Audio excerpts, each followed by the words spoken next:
Chapter 11:17. He had it coming. Jiang Wen was a smart man. He saw Gooden beat up someone and leave the arena, but he didn't send anyone to stop him. He knew that if Fighter Lee, a mystic mid-phase peak physical practitioner, couldn't handle him, who else in the arena could? Trying to stop him was clearly courting death. Master One, what do we do now? Scorpion was panicking. Fighter Lee's dead. There's no one left. It's not a big deal, but how do we explain this to the Firewolves? As long as the Firewolves don't object, they'll send us a new practitioner soon. Jiang Wen wasn't sad about Fighter Lee's death at all. It didn't matter if he died. They didn't have a good relationship. But Fighter Lee was a practitioner sent by the Firewolves. It wouldn't be easy to explain this to the higher-ups. Master One, this is easy to explain. Little Scorpion thought about it and agreed. The Firewolf gang wanted to continue making money in the arena, so they would definitely send another master. The main problem now was how to deal with Fighter Lee's death, but Little Scorpion had an idea for this. Oh, tell me, Jiang Wen said quickly.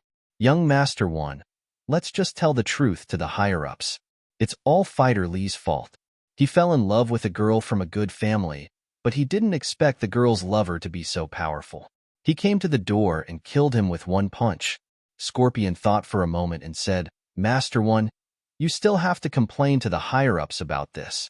Say that Fighter Lee didn't listen to you, that he was arrogant and despotic. That's why he kidnapped the girl. If he listened to you and didn't cause trouble, he wouldn't have been beaten to death. Not bad, Scorpion. You have a brain. Jiang Wen nodded. Good. I'll make the call now. Heh, you're flattering me, Master One. Scorpion laughed. Isn't it all because you've taught him well? You can leave first. Jiang Wen waved his hand, signaling Scorpion to leave first. His conversation with his father and the Firewolves couldn't be heard by anyone, not even Scorpion. After Scorpion left, Jiang Wen quickly called his father, and Mingyue. Hello? Jiang Wen, why are you calling me at this hour? And Mingyue was having dinner with the vice leader of the Northern Division when Jiang Wen's call came in. Dad, Fighter Lee was killed. Jiang Wen said. What? Fighter Lee was killed? What's going on? How did this happen? And Mingyue was stunned and frowned. Today, the vice leader of the northern branch of the Firewolves was treating him to a meal on behalf of the leader. The meaning of this meal was actually to acknowledge Jiang Wen's recent achievements. The underground arena had only been established for such a short period of time, and they'd already earned a few billion. It was a gold mine. Jiang Wen's speed of earning money was the fastest in the history of the Firewolves, and the leader of the Northern Division planned to reward and promote Jiang Wen. And Mingyue was very happy, but he didn't expect something to happen at this critical moment. On the other side, the deputy leader of the Firewolf gang's Northern Division heard in Mingyue's words, and his expression immediately changed. He asked with a gloomy face, Mingyue, what's going on? How did Fighter Lee die? I haven't asked clearly yet. Let me ask him first. And Mingyue's forehead was covered in a layer of cold sweat. The Firewolves were strong, but a mystic mid-phase peak physical practitioner wasn't someone to be underestimated. They couldn't just let him die like that, and so Mingyue decided to find out the cause of the incident first and see if there was anything he could do. Give me the phone. I'll talk to Jiang Wen myself and ask him what happened. The vice leader waved his hand and took the phone from Mingyue's hand. One had to know that a mystic mid-phase peak physical practitioner was very important to the Northern Division of the Firewolves gang. They couldn't just let him die like that. There was no explanation. All right. And Mingyue didn't have a choice. He had to listen to the vice leader. He was worried that Jiang Wen would be punished, but he couldn't go against the vice leader's wishes. He regretted coming here today. He should have told his son beforehand, and maybe there would have been a way out. Hello? Jiang Wen? What's going on? Fighter Lee is a master of our Northern Division. How did he get killed when he came to your place? How did such a big incident happen? The vice leader started to question Jiang Wen. Hello? Is this the vice leader? Jiang Wen was a little tensered. This was his first time talking directly to a high-level member of the Firewolves, but he maintained his composure and asked respectfully, It's me, tell me how Fighter Lee died in detail. The vice leader said, Vice leader, I finally found a boss that I can talk to. Jiang Wen acted as if he was full of grievances. Vice leader, that Fighter Lee didn't listen to my commands at all, acting like a tyrant and causing trouble. Look at him now, isn't he? He was beaten to death by someone. You have to help me. It's affecting the arena's business. Oh. The vice leader paused from Jangwon's tone. It sounded like Fighter Lee was beaten to death, and he felt wronged? At first, the vice leader thought that Jangwon would just admit his wrongdoing. He didn't expect him to complain. He frowned and said unhappily, Jangwon, why are you so happy that Fighter Lee was beaten to death? Don't you know that you are responsible for what happened to a Firewolf's master in your place? I am responsible? No way, Jangwon said, unsatisfied. Vice leader. He was looking for death. What does that have to do with me? He went out to flirt with a decent woman, and in the end, her lover came to find him and punched him to death. How could I stop this? Fortunately, her lover was reasonable and knew that every wrong has a perpetrator, and every debt has a debtor, so he didn't tear down my boxing field. Otherwise, I would have suffered a great loss. Chapter 11:18. Chapter 11:16. Valentine's Day Special. Note: Valentine's Day Special can be considered a theatrical version, not a reference to the main plot. Today was the 14th of February, the traditional Valentine's Day in the West. Heavy snowflakes were falling from the sky, blanketing everything in white. Most of the cities in the world were in the midst of a lively and peaceful atmosphere. Couples walked through the shops on the pedestrian streets, enjoying each other's company. But there was one place that was an exception. This was the border of a small European country, where the temperature was as low as -38 degrees Celsius. There was no hustle and bustle here. The quiet border was covered in snow, and the air was filled with danger. Lenny dug out a few mud balls from the fire in front of him and tossed them to the girl beside him. Eat. The mud ball that he had just taken out was still emitting hot air, but it soon cooled down. The girl's dexterous hands pushed the mud ball away. Inside was a roasted sparrow. The outer shell of mud had already stuck all the bird's feathers off, emitting a kind of primitive barbecued meat aroma. It was very mouth-watering. The girl brought the bird meat to his mouth and said happily, "Open your mouth, ah." "I'm not hungry." Lenny frowned and rejected the girl's good intentions. He stood up and said, "Wait for me here. I'll find some more branches. This fire isn't enough to last through the night." "Don't go. I'm scared." The girl saw Lenny was about to leave and quickly stopped him. Lenny ignored the girl and walked out of the cave. "Eagle, wait for me.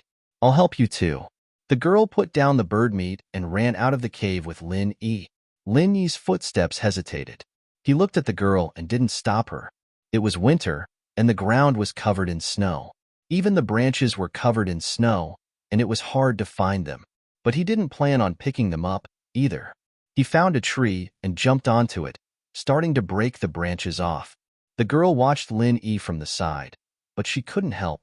She stomped her feet and felt sorry for herself. If it weren't for their stubbornness, the two of them wouldn't have left the team. Lin Yi broke some branches. Seeing that it was almost done, he jumped down from the tree and found a soft vine to tie the branches on the ground. "I help you?" The girl looked at Lin Yi busying himself and felt a little apologetic. "No need," Lin Yi said expressionlessly. He quickly tied the branch and carried it on his back. The young girl felt that she was so useless. She wanted to help, but she couldn't help at all. "Eagle, I'm sorry. I really didn't know that what I did would cause trouble." For the past few days, Lin Yi had only been roasting the bird over the fire. He hadn't said a single word to the girl, which made the girl think that Lin Yi was angry. "Oh," Lin Yi responded faintly and walked towards the cave. "Hey, he already apologized to you. Why are you still ignoring him?" The girl was a little anxious. The girl's identity was a representative of a big family in the country. This time, they were here to discuss a collaboration with a local tycoon. It was actually just a training for the young generation of the big family. Originally, this mission wasn't risky at all. Lin Yi was invited by Feng Tianlong to participate in this mission. This mission wasn't an official mission, but because of the powerful family behind the girl, Feng Tianlong naturally invited Lin Yi, an outsider, to be in charge of this mission.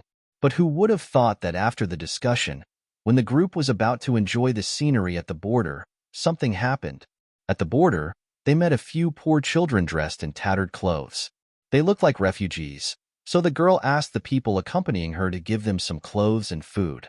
At that time, Linny was against it, but the girl said that he had no sympathy. Linny wanted to say something, but he didn't. He was just a bodyguard, and the others were all direct subordinates of the girl. The specifics were all decided by the girl. These people couldn't wait to flatter the girl, so why would they listen to an outsider like Linny? So, they opened their luggage and flipped through almost everything. They found some food and clothes, afraid that the girl wouldn't be satisfied. Linny frowned, but he didn't say anything. Don't show your wealth, that was the most basic rule. But these people who flattered her were all idiots. The children took the clothes and food and left happily. But not long after, an accident happened. A large number of armed forces rushed over. The children who received the girl's kindness weren't grateful. They called their parents, and the armed forces began a large-scale plunder of the girl's group.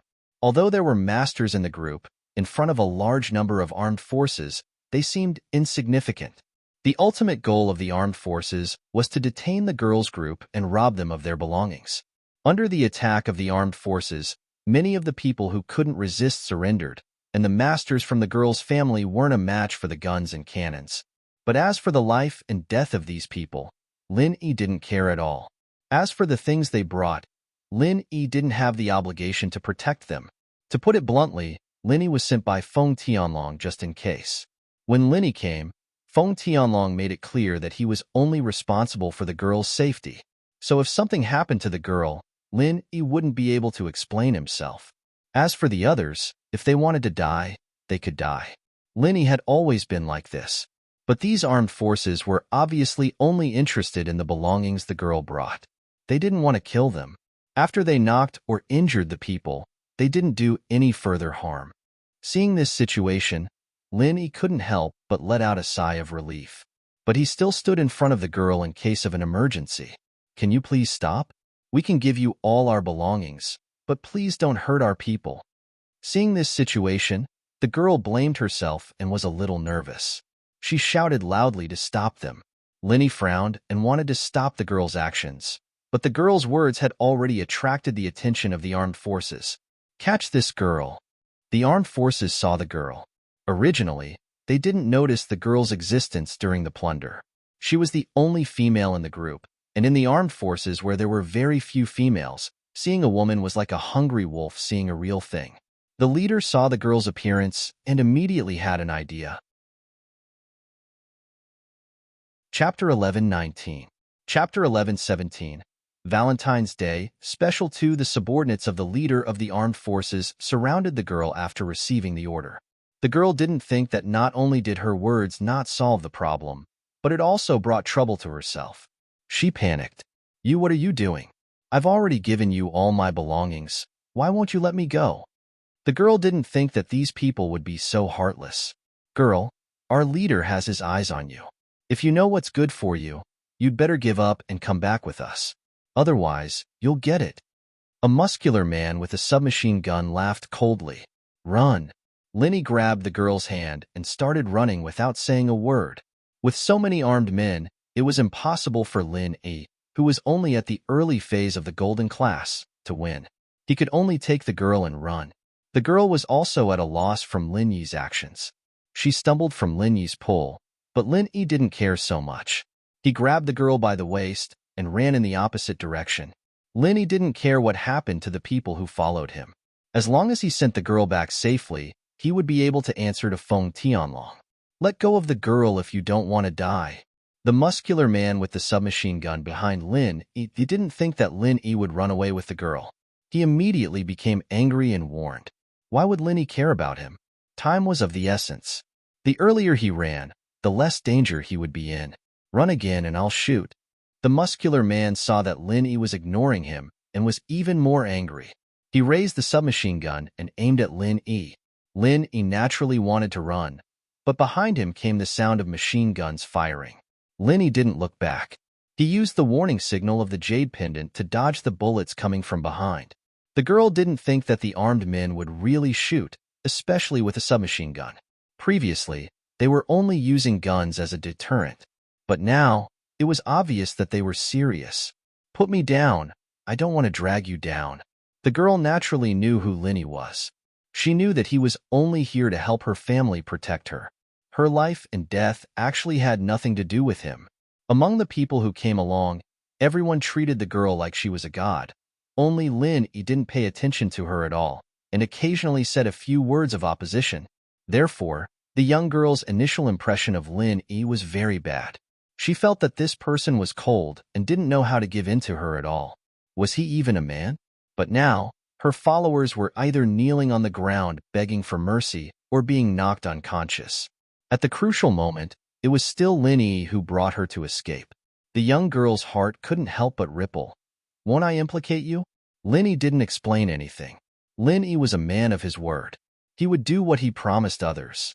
He promised Feng Tianlong that he would protect the girl, so naturally, he would keep his promise.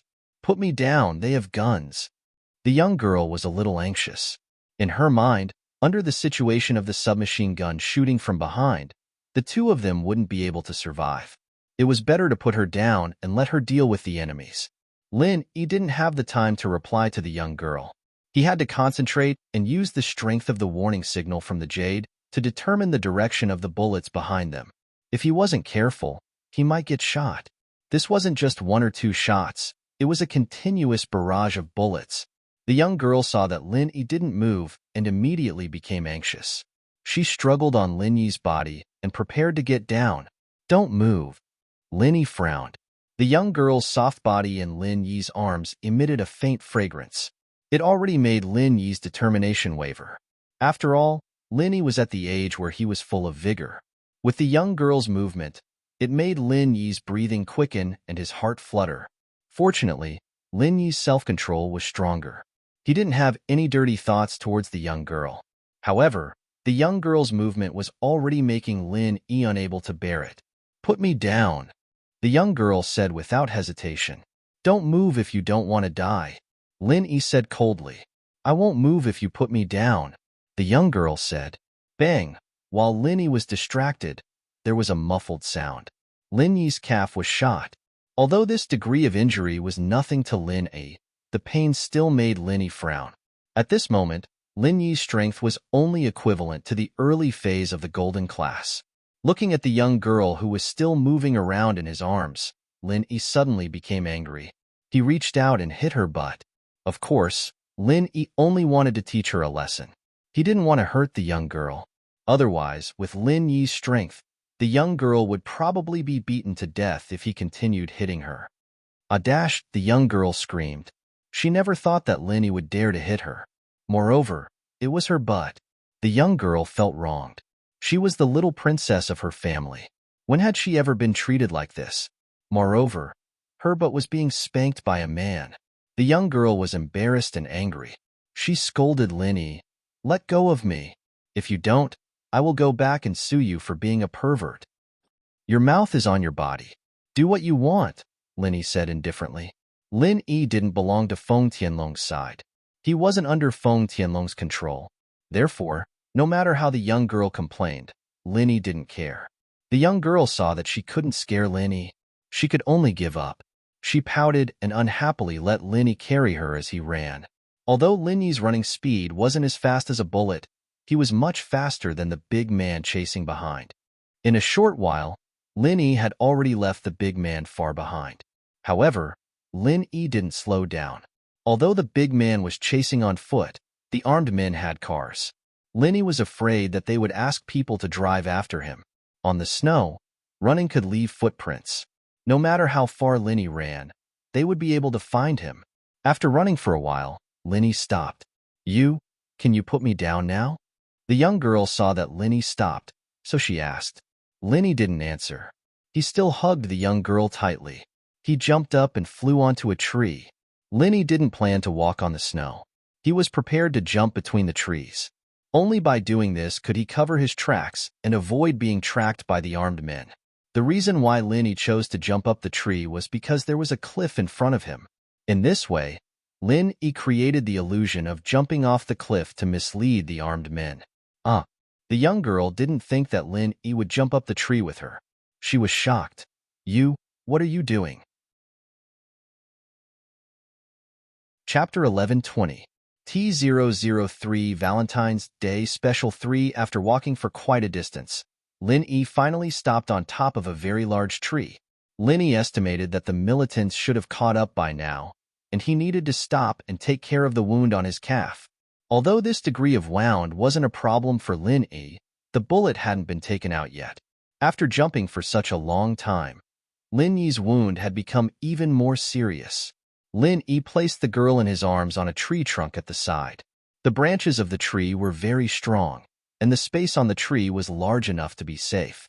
Even if the girl didn't know martial arts, she wouldn't have fallen. The girl didn't say anything. She didn't think that Lin Yi would actually bring her out of danger. In her heart, she was secretly grateful to Lin Yi. It seemed that he was really different from her subordinates.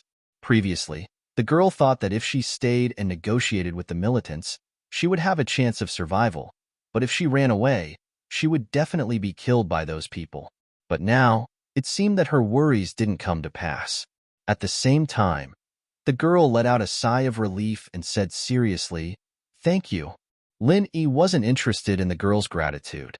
Although the girl was beautiful in his eyes, she was only an employer. No matter how beautiful the employer was, it was just a fleeting cloud. Lin Yi wouldn't have any thoughts about her, and he wouldn't be happy because of her change of opinion towards him. Lin Yi stood up and began to undo his belt and take off his pants. The girl was extremely grateful towards Lin Yi, but when she raised her head, she saw him taking off his pants towards her. She was instantly shocked. What are you doing?" The girl didn't think that just after she escaped danger, she would fall into danger again. Could it be that he saved her because he wanted to molest her? The girl's face became a little pale. Before, she had thought that he was a good person, but now, Lin Yi continued to take off his pants, ignoring the girl. If you continue like this, I'll jump down from the tree."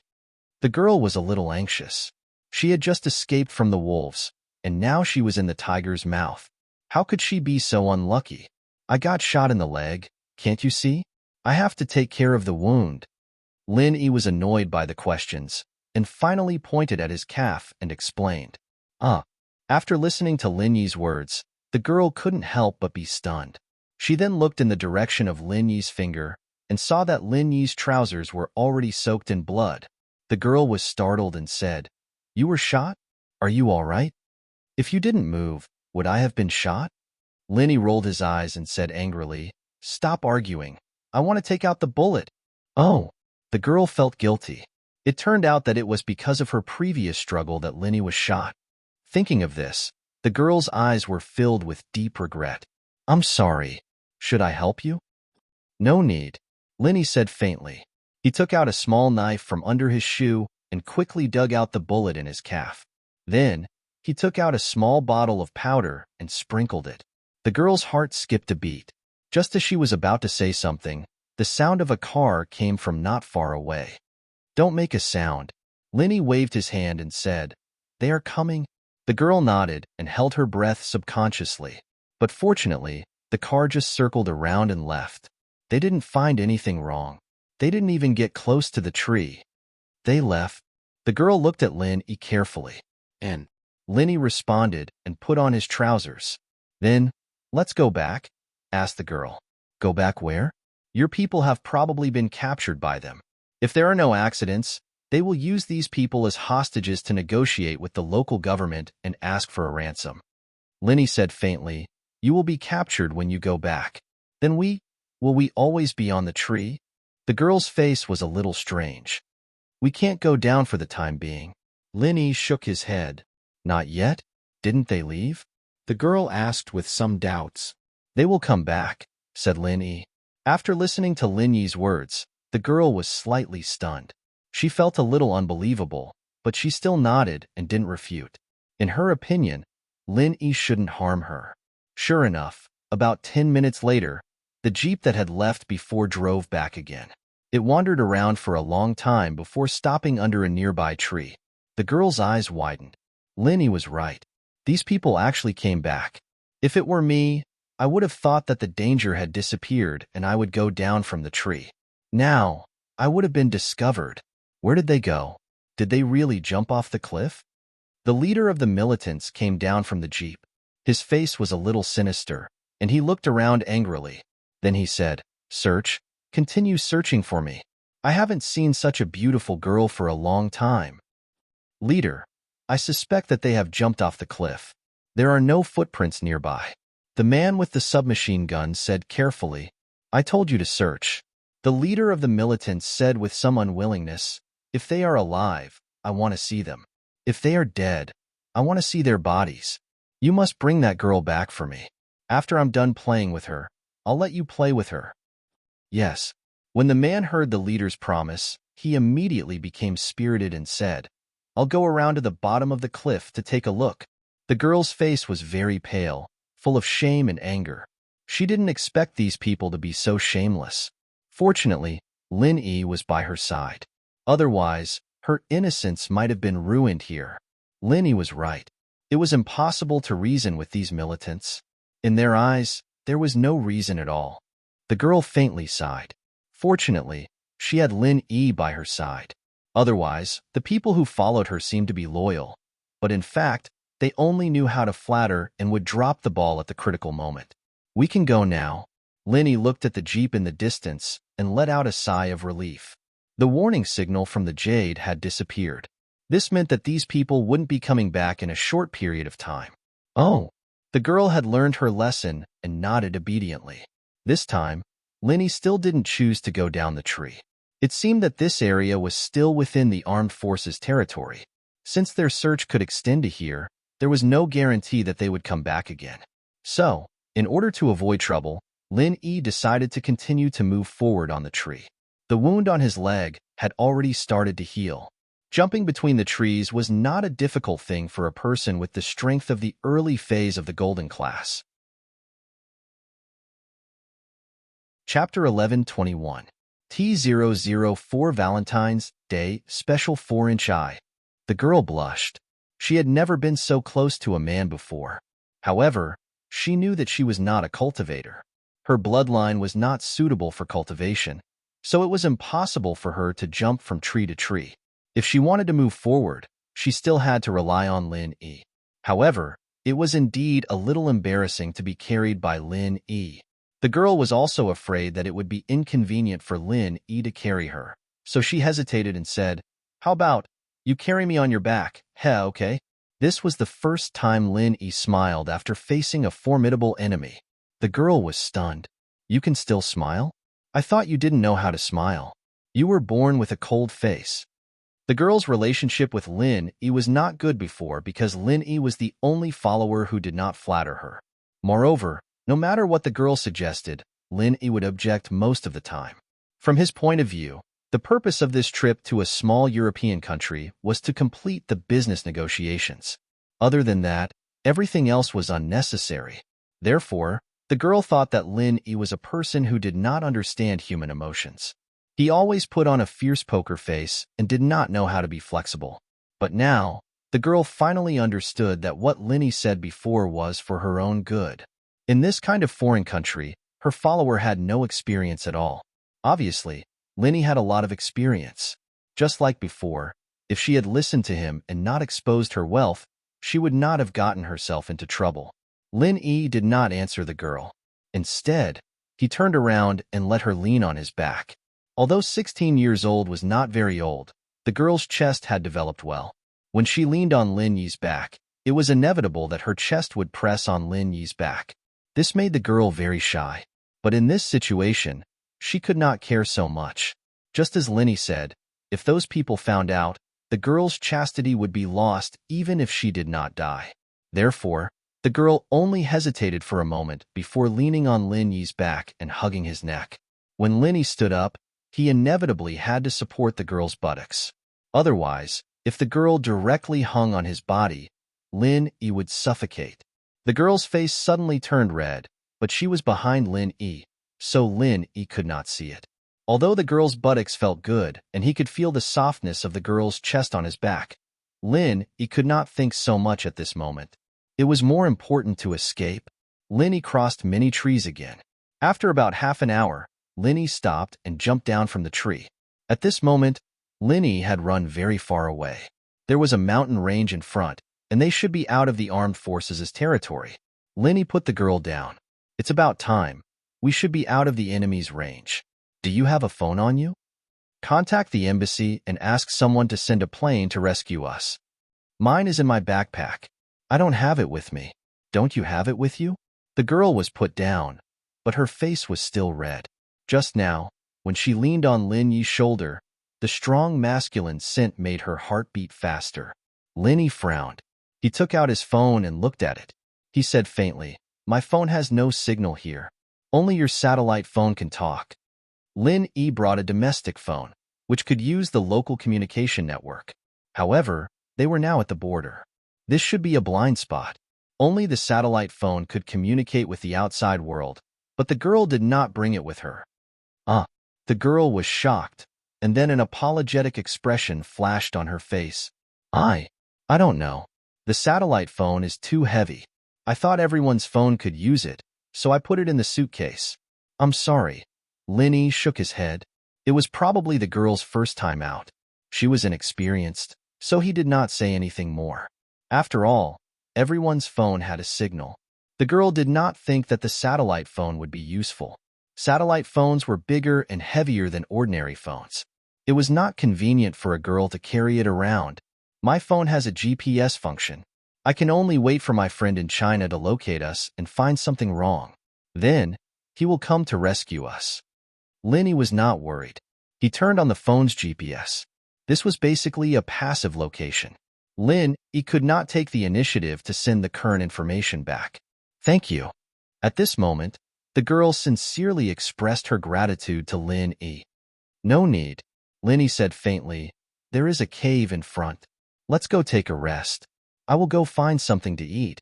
Wait, what's your name? The girl suddenly gathered her courage and asked. Eagle, don't you know? Linny said faintly. I mean my real name. The girl explained. 01, Linny said. 01? What is this? The girl was stunned. Code name, Linny said.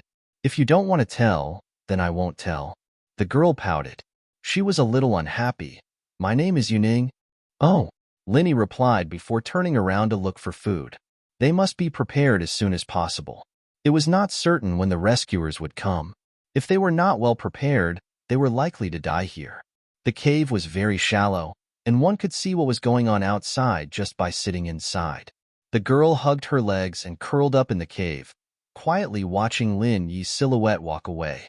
Watching him disappear from her sight, the girl suddenly felt very lonely. She felt a little lost. It was the first time she was so intimate with a man in private, but he seemed to be very cold to her. Was he still holding a grudge? This was the whole story. Yuning followed Lin Yi. She wanted to help, but Lin Yi's movements were very fast. He had already returned to the cave with the branch. The girl could only follow behind Lin Yi. She was at a loss. The two returned to the cave and sat in front of the fire. Lin Yi closed his eyes to practice the art of dragon mastery. There were few people here, but the air was far better than other places. Lin Yi didn't want to waste this good opportunity to practice. Since he could fall here, it was a blessing and a curse. Yuning looked at Lin Yi, who closed his eyes to rest. She was a little bored, but also a little curious. Although Yuning did not come into contact with many people, she did come into contact with some of the young men from the aristocratic families. Those men were either attentive to her or flattered her in every possible way, but none of them were like Lin Yi, who ignored her. Chapter 11:22 T005 Valentine's Day Special 5-inch Let's Talk? Yuning hesitated for a moment and finally asked, What do you want to talk about? Lin Yi opened his eyes. To be honest, Yuning was indeed a very attractive girl, especially for Lin Yi. In addition to Xiao Qi, she was the first woman that he was alone with. However, when he was with Xiao Qi, he was too young. Lin Yi's memory of this was somewhat vague and faded. However, Lin Yi was a very principled person. Yuning was his employer.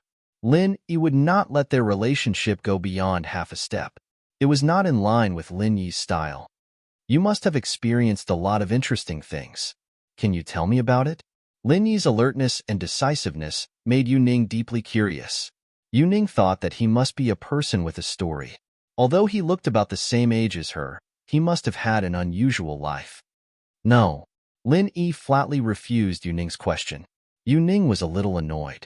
How could this person be so insensitive? Looking at Lin Yi closing his eyes again, Yu Ning stood up. She decided to go out and look at Lin Yi's poker face. It was too boring. Don't go far. Lin Yi did not open his eyes, but said to Yu Ning, "Humph." Yu Ning snorted. It was an answer to Lin Yi's words and ran out of the cave. Lin Yi did not stop her. There was no danger nearby. The militants should not find them, so Lin Yi did not stop her. Yu Ning left, and Lin Yi breathed a sigh of relief. For the first time, he was alone with a beautiful girl. Lin Yi suppressed the puberty in his heart. He was unconsciously touched. Although Lin Yi knew Yu Ning's identity, Lin Yi's heart still inevitably beat faster. With a beauty by his side, it was impossible for a virgin like Lin Yi not to panic. Although he tried his best to calm himself down, it was not very effective. Lin Yi's state of mind was not as steady as it would be 2 years later. In the end, he was still a normal man. Lin Yi closed his eyes to practice. He didn't want to have too much contact with Yu Ning. In the wilderness, a man and a woman, this was the most likely situation for sparks to fly. Although Lin Yi was eager for something to happen, his reason stopped him. Moreover, Lin Yi was very clear that the other party was the person in charge of this negotiation, the little princess of a big family, and he was just an accompanying bodyguard. Was it realistic to have something happen with the princess? Yu Ning ran out of the cave, but she didn't go far. She didn't want to cause trouble for Lin Yi, so she piled up a snowman near the cave. House Yu was a mysterious house, and the reason why they were able to prosper and become the leader of the hidden houses was because of some unknown secrets. She was the inheritor of House Yu. She was the inheritor of House Yu's strength after the death of the old ancestor. This was also the reason why she couldn't practice. Her bloodline was born for inheritance. According to the instructions of House Yu's ancestor, Yu Ning must start her life's trial after the age of 16. Only by passing the trial could she receive the inheritance. During the trial, she couldn't add masters who were under the protection of the family, or else the trial would lose its meaning. Of course, these were the top secrets of House Yu. Yu Ning didn't know. She only knew that her bloodline wasn't suitable for practice. The reason why the family sent her out was to train her and make her a successful person. The children of House Yu didn't necessarily need to practice. The big House Yu also needed a leader. Yu Ning's grandfather had repeatedly revealed that he wanted Yu Ning to take care of the family business in the future. So Yu Ning thought that the trial now was just to better manage House Yu in the future. Of course, if she wasn't a practitioner, she couldn't be the head of House Yu. She was only responsible for taking care of the hidden House Yu's business. In fact, it was similar to a housekeeper, second only to the head of the house. What Yu Ning didn't know was that her family had high expectations of her. She was the hope of this generation of House Yu. If she could successfully receive the inheritance of House Yu's ancestor, then House Yu would rise and become an existence that surpassed the hidden houses and even the ancient sects. But this was only a legend. House Yu's people weren't sure if the inheritance would succeed. But the ancestor of House Yu wouldn't lie to them. No matter what, having hope was always good. House Yu wasn't an ancient sect, but the old ancestor of House Yu had discovered an ancient ruin when he was young, and in the ruins, he accidentally inherited the martial arts of that ancient sect. However, due to some flaws, it caused him to go mad, and his strength was greatly reduced. Even so, House Yu still became the leader of the hidden houses. But later, according to the research of the ancient ruin, he found out that the reason why he went mad was because he inherited the martial arts of 2 people. These 2 people were the martial arts of the 2 guardians of this ancient sect. These 2 people's martial arts complemented each other, but one was water and one was fire. They couldn't be passed on to the same person. Otherwise, they would definitely suffer from Qigong deviation. The most important point was that these 2 guardians were female, and House Yu's ancestor was male. But when the ancestor of House Yu realized this, it was already too late. He hoped that after he passed away, according to the secret method mentioned in the ancient ruin, this martial art would be passed on to his unborn granddaughter. Yu Ning had a lot of fun playing in the snow. After making a snowman, she wrote the word 01 on the snowman. Then she drew the face of the snowman into a poker face. After all this, Yuning finally couldn't help but laugh out loud. Lin Yi was pulled back to reality by Yuning's laughter. He frowned.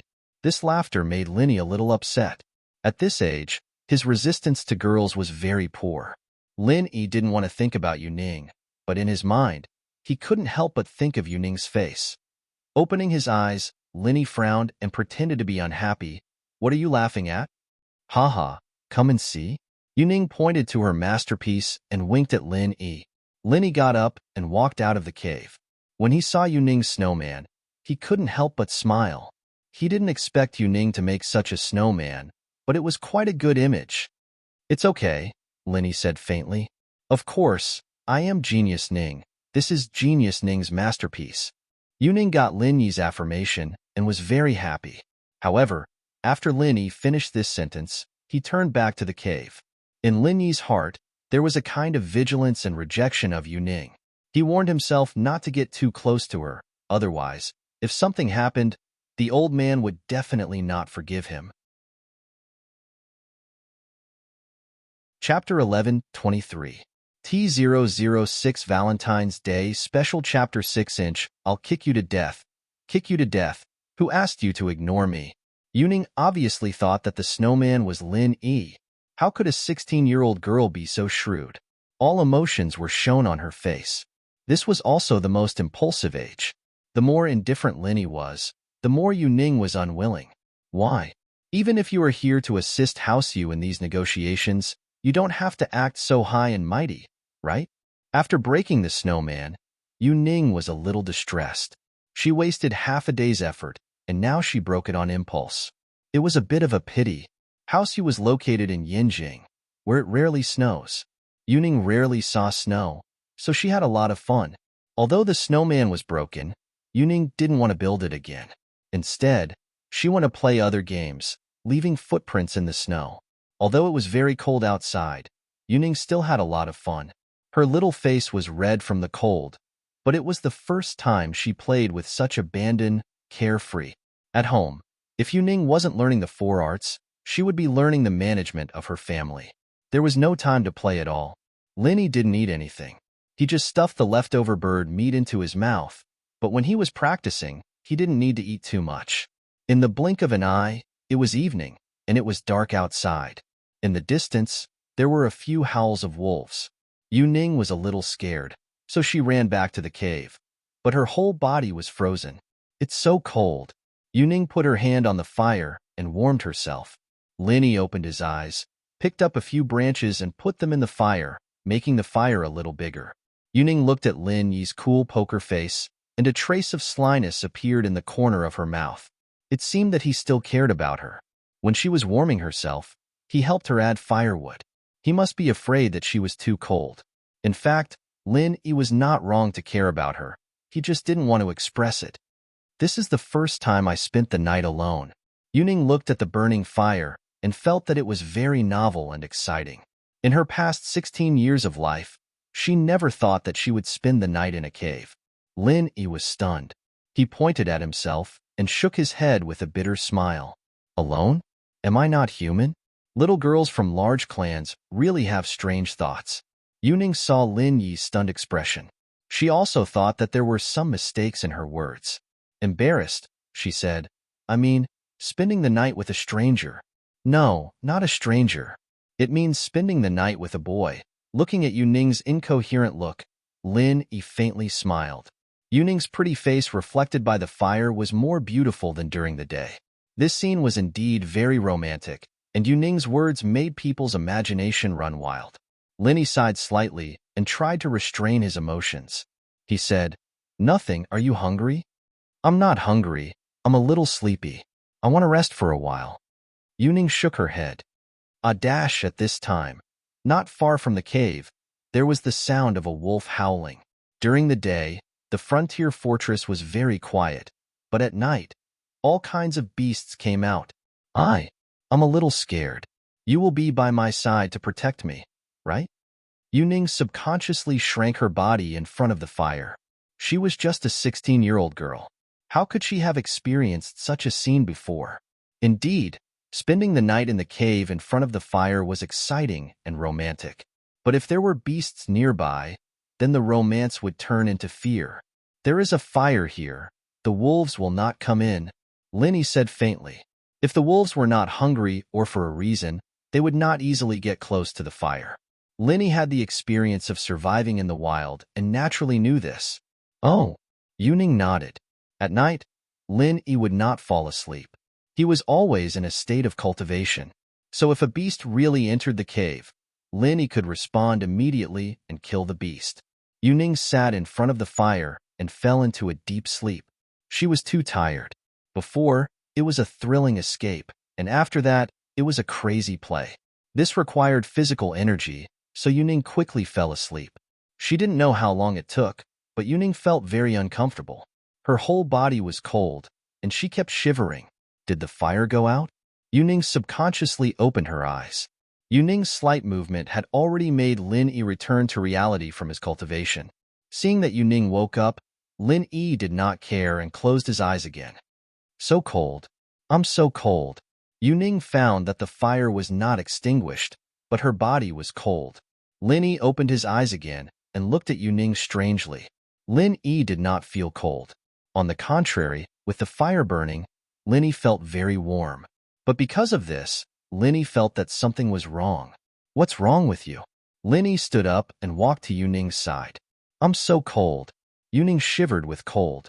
Lin Yi looked at Yuning carefully and saw that her face had an unusual blush. He suddenly frowned and reached out to touch Yuning's forehead.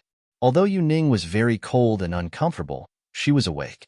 When Lin Yi's hand touched her forehead, Yuning's body suddenly trembled, and an unprecedented shyness and heartbeat spread throughout her body. So hot. Lin Yi frowned. He did not expect Yuning to have a fever at this time. Thinking about it during the day, Yuning played in the snow for almost an afternoon. She should have caught a cold at that time. At that time, Lin Yi did not care, but looking back and thinking about it, Yuning was not a cultivator. It was freezing outside. Lin Yi was fine, but for an ordinary person, a cold was a normal thing. Lin Yi suddenly became a little anxious. In addition to the injury medicine, he did not bring any other medicine. All the commonly used medicines were placed in Yuning's luggage, and his own silver needles were also in the luggage. Even if Lin Yi was proficient in medical skills, there was nothing he could do. A cold and a fever could not be easily solved by massage. If there were silver needles in hand, he could achieve the goal of reducing the fever by needling a few acupuncture points. Cold. Yuning felt colder and colder. Her whole body was shivering, and her teeth were constantly chattering. Lin Yi hesitated, and there was some struggle in his heart. Chapter 11:24. T007 Valentine's Day Special Chapter 7. The special chapter can be read as a secondary line of the book. There will be some hidden spoilers, and Yuning moaned a little. It was the first time she was so intimately hugged by a man. But at this moment, Yuning felt so warm, so safe. With a beauty in his arms, Lin Yi wasn't Lu Xiaohui. He still couldn't practice the peerless divine art of sitting still. The only thing Lin Yi could do was to try his best to restrain his desire. He always reminded himself that he was treating Yuning's illness. He didn't want to take advantage of her. But the night was long, a man and a woman alone. In this situation, it was inevitable that something would happen. For the first time in 16 years, Yuning had a very peaceful feeling. Lin Yi's broad arms gave her infinite warmth. Yuning once again fell asleep. When she woke up again, Yuning felt that her body no longer had the cold feeling before. Instead, it was replaced by a very comfortable warmth. It was warm. It made her feel very comfortable. This kind of feeling made her a little reluctant, and she was also a little shy and embarrassed. After all, at this moment, she was lying in the arms of a strange man. This was something that Yuning couldn't imagine before, but now it happened, and it made her reluctant. Was this the feeling of liking someone? Yuning was very confused. In the past 16 years, her emotional life was a blank. The purpose of contacting those young masters was only for the sake of social benefits. It was arranged by her family to pave the way for her to take over the power of House Yu. Lin Yi's perception was very keen. The beauty in his arms woke up. Lin Yi immediately felt it. He opened his eyes and whispered, "You woke up? How do you feel?" I'm still so cold. Yuning lied. She didn't know why she lied, but she did lie. Yuning's face was very red, but fortunately, it was nighttime. Under the reflection of the fire, her face was a little red, so she wasn't afraid of being seen by Lin Yi. Lin Yi reached out and touched Yuning's forehead. What he felt was a normal body temperature. He couldn't help but be stunned. Yuning's fever had already subsided. How could she still feel cold? Could it be that only the fever on his forehead had subsided, but not on his body? Thinking of this, Lin Yi subconsciously extended his hand to Yuning's armpit, but inevitably, he touched Yuning's chest. Unexpectedly, Lin Yi's hand was slightly sluggish, but it was as if he was deliberately touching it.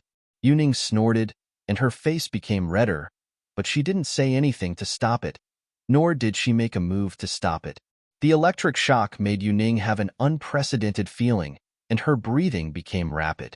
Yuning let out a low moan, but even if it was so low that it could not be heard, in this quiet cave, Lin Yi could hear it clearly. Lin Yi's heartbeat could not help but speed up a lot. The temptation of this sound was unimaginable. For a moment, Lin Yi almost had a feeling of burning desire. Yuning's heart was nervous and looking forward to it. Could it be that the legendary thing was about to happen? Yuning was not a casual person, but at this moment, she really had such an idea. There was no doubt that Lin Yi was a man who made her fall in love with him. This was the first man who walked into her heart.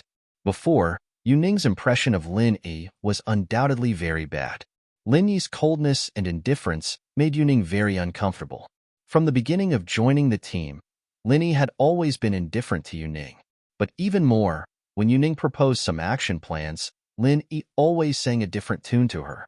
This made Yuning hate him in her heart. How could this man be so arrogant? Even if you were sent by a special department to assist your family in business negotiations, you can't have such a high and mighty attitude, right?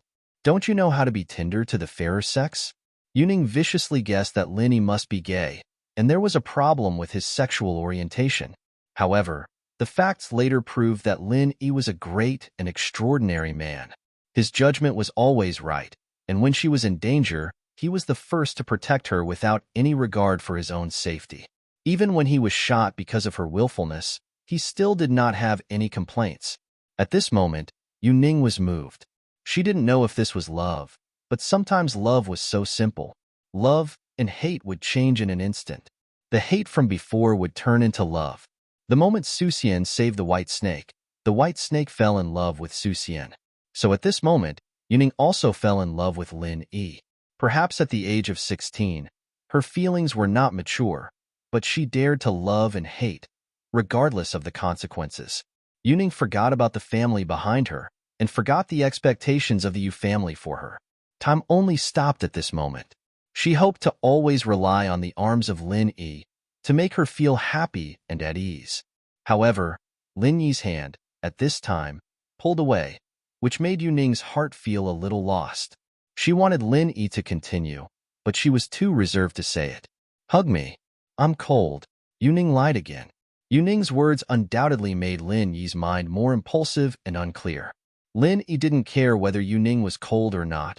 He reached out and hugged her tightly. The breathing of the two people became hot and heavy. Yuning slightly turned her head and closed her eyes. She was nervous and looking forward to it. This undoubtedly made Lin Yi even more excited. Looking at Yuning's slightly raised mouth, Lin Yi had an impulse to kiss her. The lips of the two people were slightly close, and they were about to touch. Suddenly, there were a few howls of wolves outside the cave. Lin Yi instantly restored his calmness. He raised his head and looked outside the cave. Under the dark night, there was a pair of flashing lights. It was the eyes of the wolves. Lin Yi breathed a sigh of relief and let go of Yuning's body. He almost made a mistake. If something really happened today, then Lin Yi's career would be over. Having a relationship with an employer was unforgivable. The old man at home would punish him. "There are wolves coming," Lin Yi said faintly. Yuning also opened her eyes, and her beautiful eyes flashed a trace of disappointment. She was so proactive, but he didn't like her? Or was he really disturbed by the wolves? Dead wolves? Broken wolves? Two stupid wolves. I'll dig out your eyeballs and step on them." Yuning cursed to herself. She raised her head and looked outside the cave. But when she looked, she was shocked by the number of wolves. Why were there so many wolves? There were more than 20 of them. Chapter 11:25. T008 Valentine's Day, Special Chapter 8. Lin Yi secretly found it funny. Although Yu Ning's voice was very small, it could not escape Lin Yi's ears. However, Lin Yi did not say anything. The previous situation was a bit ambiguous, and it gave Lin Yi some headaches. He almost couldn't control himself. Although he reined in the horse at the edge of the cliff, could he really act as if nothing had happened? Undoubtedly, the relationship between the two people was much more ambiguous than before. "Let's wait and see. They should not come into the cave," Lin Yi said faintly. However, this was only a comfort for Yu Ning. Now that the situation outside was out, Lin Yi's heart did not have any confidence. These wolves were probably hungry. In this snow-covered wasteland, it was really a bit difficult for wolves to find food. And now that they found their target, they should not give up so easily. If it was one or two wild wolves, they would retreat. But the situation now should not be so easy. Oh, Yu Ning was still a little scared. She drilled into Lin Yi's arms and gathered her courage to say, "Can you hug me?" Lin Yi did not respond. He had already made a mistake before. He couldn't make a mistake again. Lin Yi did not reach out to hug Yu Ning, nor did he push her away from his arms. At this moment, Lin Yi's heart was very contradictory. Yu Ning saw that Lin Yi was indifferent. Her heart was a little resentful, but it also aroused her competitive mentality. She turned around and took the initiative to hug Lin Yi. She leaned her head on Lin Yi's chest and quietly listened to Lin Yi's heartbeat. At this moment, Yu Ning forgot the horror of the hungry wolves. In Lin Yi's arms, she felt safe. The wolves surrounded the entrance of the cave. At this time, it was a competition of patience. When the sky was bright, they would retreat, but they were waiting for the people in the cave to impatiently come out. Or was it to make sure that the fire in the cave was not dangerous? Finally, one of the wolves became impatient and tried to approach the cave. The fear brought by the fire had been overcome by hunger. If there was nothing to eat, it could only starve to death. Yu Ning saw this scene and couldn't help but exclaim, "Aren't they afraid to come in? Even a cornered dog will jump over a wall, let alone a hungry wolf." Lin Yi smiled bitterly. He had underestimated the courage of the nearby wolves. Lin Yi wasn't afraid of the hungry wolves. Lin Yi could guarantee that he wouldn't be hurt if the wolves besieged him, but Lin Yi was afraid that these wolves would hurt Yu Ning while besieging him. It was impossible for him to kill so many wolves at once. It was unrealistic. "I'm scared." Yu Ning didn't lie this time. She was really scared. "Oh, it's okay." Lin Yi comforted her, but his eyes were fixed on the wolf that tried to walk into the cave. The wild wolf walked and stopped. It seemed to know that everything in front of it wasn't as calm as it seemed on the surface, but it was hungry after all. After a short test, it impatiently crawled over here. Yu Ning couldn't help but exclaim. She hugged Lin Yi's hand a little tighter. Lin Yi frowned. He didn't expect this wolf to be so bold, but in this case, it was impossible to expect it to retreat. In an instant, Lin Yi had the intention to kill. He only hoped to kill one to warn others, otherwise, the problem wouldn't be solved. "Wait for me. We will have meat to eat tomorrow morning." Lin Yi faintly removed Yu Ning's hand from his body and said. Yu Ning was obviously reluctant, but there was no other way. She couldn't wait for the wolf to come over, right? So Yu Ning obediently let go of Lin Yi, but she said to him, "You be careful." Lin Yi didn't speak, but suddenly ran to the wolf. He lifted his leg and kicked the wolf's head. The bold wolf didn't even have time to groan before it was kicked out by Lin Yi. It fell heavily on the stone wall of the cave and died. Lin Yi's action was ruthless, but it shocked the wolves outside. Those wolves who were originally moving forward all took 2 steps back. Yu Ning also exclaimed subconsciously. She didn't expect Lin Yi to be so powerful. He kicked the wolf to death with one kick, but it made her originally nervous heart relax a lot. After Lin Yi kicked the wolf to death, he didn't return to Yu Ning's side. Instead, he stood in the same place and looked coldly at the wolves outside the cave. The wolves were indeed a little scared. They knew that Lin Yi was a very dangerous prey, but they were hungry, so they didn't leave here. They still waited outside the cave, waiting for the opportunity to move. Perhaps in the eyes of these wolves, although Lin Yi was powerful, he was not the opponent of their group of wolves. If Lin Yi was really powerful, then he could kill them all. Ing, I'm a little scared. Can you come back? Yuning subconsciously called out to Lin Yi. Lin Yi didn't answer. At this time, he couldn't leave. He had to keep an eye on the movements of the wolves. Yuning saw that Lin Yi didn't pay attention to her. She was a little unhappy and pouted, but Lin Yi obviously couldn't see it because Lin Yi didn't have eyes on the back of his head. After a while, two hungry wolves finally couldn't hold it in anymore and walked over to Lin Yi's side to test the waters. Two wolves, Lin Yi could still easily deal with them. What Lin Yi was looking forward to now was that if these wolves walked forward in small groups, then Lin Yi would be enough to deal with them. However, he was afraid that they wouldn't be like this, and if they swarmed him, then it would be a little troublesome. After the two wolves walked to the entrance of the cave, one wolf quickly rushed to Lin Yi, but the other did not rush to Lin Yi, but rushed to the body of the wolf that Lin Yi had just killed in the cave. Lin Yi's mouth flashed a sneer. This wolf was quite smart. It seemed that the sense of teamwork between the wolves was too poor, and each had their own ideas. Originally, two wolves were facing the enemy together, but one of them had a different idea and went to grab the body of the other wolf. Wolves were carnivores, and they also eat the corpses of their own kind. Therefore, the wolf felt that Lin Yi was more difficult to deal with, so it wanted to drag the body of its own kind.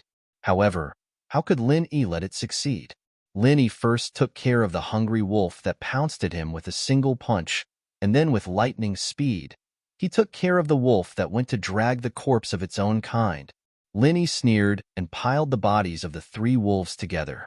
He looked coldly at the wolves outside the cave. Two more hungry wolves that tried to test the waters turned into corpses, which made the wolves outside a lot more cautious and careful. They once again retreated a distance, but they still had no intention of leaving. Chapter 1126 T009 Valentine's Day Special Chapter 9 After a while, the wolves were a little impatient, but they did not choose to leave. Instead, they chose to act as a group. Among the wolves, there was obviously a leader. After it shouted at the wolves all approached the cave together. Lin Yi was suddenly shocked. He did not expect that this group of wolves was actually an organized wolf pack. Before, when he saw the two wolves that were not harmonious, Lin Yi thought that these wolves were spontaneously walking together. Ayo! The leading wolf let out a mournful howl. You hide behind me. Lin Yi took a deep breath. He couldn't leave Xiaoning behind. Not to mention that Xiaoning was the person he wanted to protect. Even if she wasn't, based on the relationship between the two, Lin Yi couldn't ignore her. And although Yuning was afraid, when she heard Lin Yi's words, she still got up and hid behind Lin Yi. You will protect me, right? Lin Yi nodded. Yuning smiled slightly and hugged Lin Yi from behind and hugged Lin Yi. Such a bold move. If it was any other time, she would definitely not dare to do it. But today, she did it naturally. In this kind of environment, it was completely possible to do things that she usually wouldn't dare to do. Lin Yi couldn't help but smile bitterly. Yuning hugged him from behind, so that he couldn't clean up the wolves that ran over, so that both of them would be trapped by the wolves. Thinking of this, Lin Yi said to Yuning, You let go of me. No. Yuning thought that Lin Yi wanted to drive her away, so she stubbornly shook her head. Lin Yi was stunned and somewhat helpless. He could only turn around and hugged Yuning. He held her buttocks and let her sit in his arms. Lin Yi held Yuning with one hand. For Lin Yi, this was not a difficult thing. This level of weight was nothing at all. In this way, although it was still a bit of a burden, Lin Yi could free up one hand and two legs, which was enough to deal with the attack of the wolves. Yuning was shocked by Lin Yi's sudden move, but her heart was very sweet. It turned out that he wanted her to let go because he wanted to hug her. Lin Yi didn't have time to explain so much to her, because the wolves had already rushed in. Close your eyes, Lin Yi said to Yuning, and then he made his move. Dealing with these beasts was nothing for Lin Yi. When Lin Yi was young, he often went up the mountains to hunt. The two of them were wild boars and kicked wild wolves. These wolves were not enough to enter Lin Yi's eyes. The reason why Lin Yi asked Yu Ning to close her eyes was that Lin Yi didn't want to scare Yu Ning. He wanted to start a massacre, and it must be much more bloody than before. A burst of howling and screams of the wolves came one after another. A hungry wolf fell to the ground, the cave wall, and died.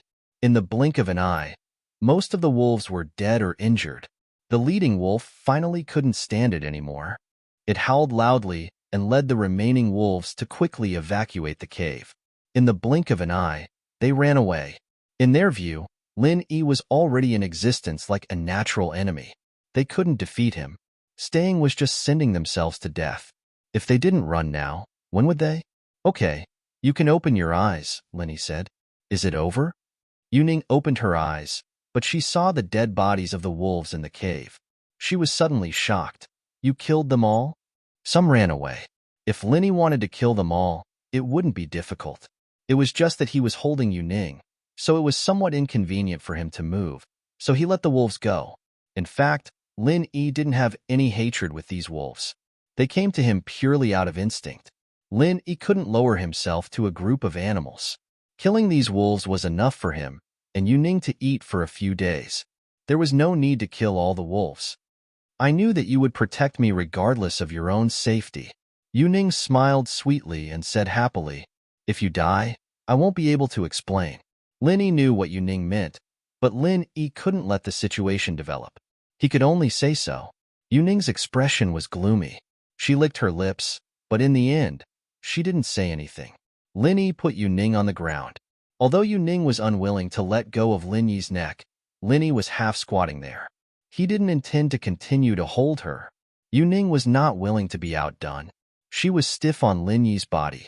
Lin Yi's half-squatting posture was not easy for ordinary people to maintain.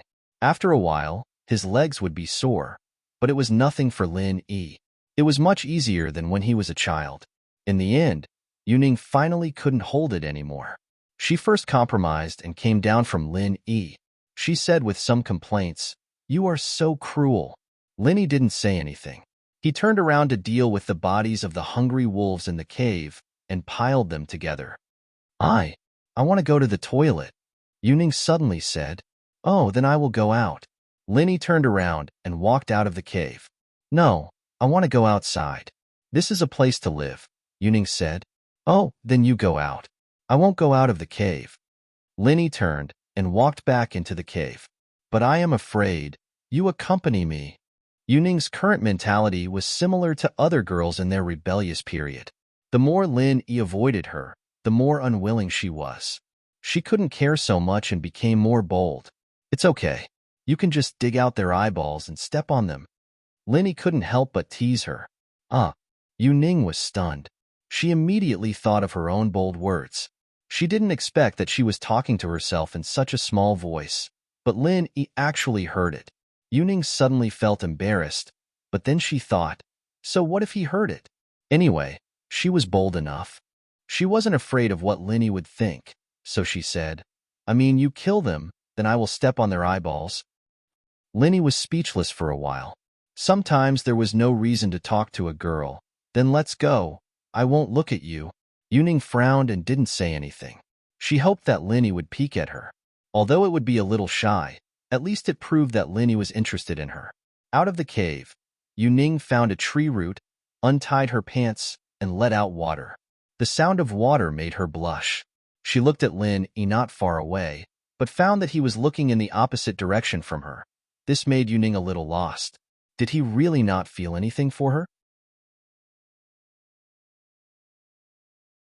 Chapter 11:27. T010 Valentine's Day, Special Chapter 10. Lin Yi's heart was somewhat tangled. Although he had performed a lot of tasks, he was still a 16-year-old boy. If he said that he had no feelings for Yu Ning, he would be deceiving himself. But having feelings didn't mean that he could act according to his own ideas. Lin Yi took a deep breath and resisted the urge to look back. His eyes looked into the distance and quietly felt the movement nearby. The wolves had obviously gone far away. They didn't have the courage to stay. Yu Ning shyly pulled up her pants and washed her hands with the snow on the ground. Then she stood up and walked to Lin Yi's side. "Are you done? Let's go back?" Lin Yi felt Yuning coming over, so he asked, "Well, but I don't want to go back. Can you accompany me to the entrance of the cave to look at the stars?" Yuning said, "The sky here is clearer and cleaner than in the city. You can see more stars." Okay. Lin Yi did not refuse. He felt that some things must be talked to Yuning openly. The relationship between the two people must be clear. Yuning and Lin Yi sat at the entrance of the cave. There was a fire burning behind them, but they didn't feel cold. "Today is Valentine's Day," Yuning said. She was a little annoyed with Lin Yi's silence. If you don't talk to him, he is like a wooden man, not saying a word. It seems that it has passed?" Lin Yi asked. "This is the happiest Valentine's Day I have ever had." Yuning ignored Lin Yi's words and continued, "On my 16th Valentine's Day, I think I found someone I like." Lin Yi's heart was suddenly shocked. What Yuning's words meant, Lin Yi was very clear. Yuning actually wanted to confess to him in this environment. Although this seemed to be a good thing, Lin Yi didn't think so. He had to rein in the horse at the edge of the cliff and kill this unstarted relationship in the cradle. "You're only 16 years old. You're too young to understand what love is. In this environment, we've experienced many things together. Perhaps you mistakenly think that this is love, but it's not." Lin Yi interrupted Yuning's words and said, "When you return home, you will find that everything is so ridiculous." "No, I know what I'm thinking. What's so young about 16? In ancient times, they even had children. Besides, you're only 16, right? Why are you lecturing me?" Yuning asked with some excitement. She was somewhat dissatisfied with Lin Yi interrupting her confession. "Really? Then you can continue." Lin Yi was helpless against Yuning's stubbornness. He was thinking about how to convince her. "Eagle, I like you." Yuning finally said the words that she had been suppressing for a long time. After that, she breathed a sigh of relief as if she had completed a major event. "What do you like about me?" The reason why Lin Yi let Yuning continue was that he wanted to solve this matter from the root cause. "You give me a sense of security. Before, because I got into trouble, in such a dangerous situation, you could have escaped alone, but you risked your life to protect me. You were injured because of my willfulness, but you didn't complain at all." Yuning said, "At that moment, I fell in love with you. Miss you. Don't you think your idea is ridiculous? I'm a bodyguard, responsible for your safety.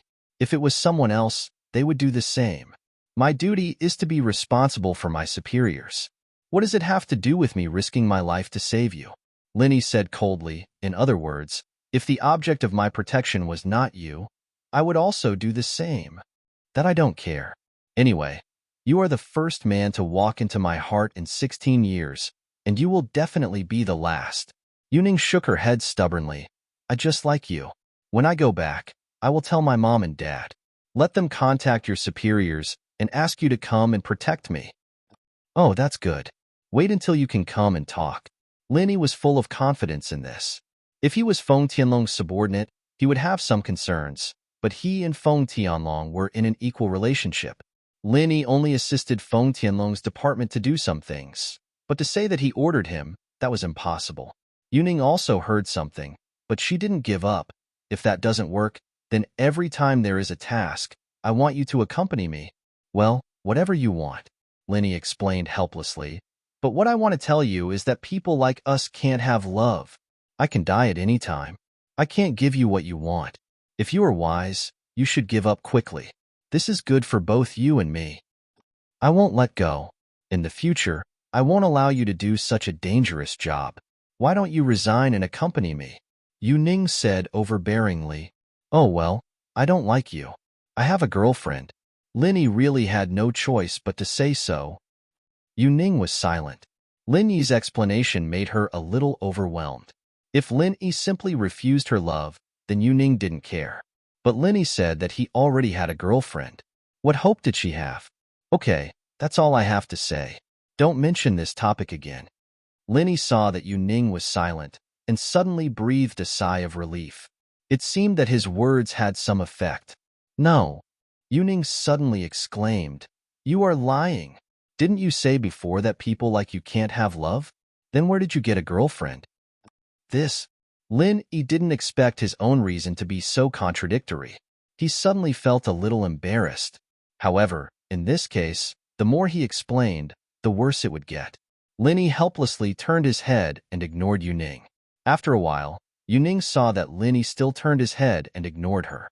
Yuning first compromised. Okay, let's not talk about these things. Let's talk about something else. Okay. What do you want to talk about? Linny asked. Tell me how you spent your previous Valentine's Day. Yuning asked. If I didn't deliberately think about it, I wouldn't even know that yesterday was Valentine's Day. It was the same before. If I wasn't performing tasks, I was staying at home. Linny said faintly, Isn't it boring? In fact, I am such a boring person. This Valentine's Day, don't you think it's special? Yuning asked. Didn't you say not to talk about this topic? Linny didn't fall for it. Oh, then I'll tell you about my past. Yuning felt that she should let Linny understand her past. Maybe after she said it, Linny would tell her about his past. Otherwise, he would be embarrassed not to say it, right? Okay. Linny responded faintly. When I was young. Yuning began to talk about her past, and Linny listened quietly. He really listened carefully to understand the girl's past. Of course, these things could only be buried in the bottom of his heart. Gradually, the sky turned white and dawn came.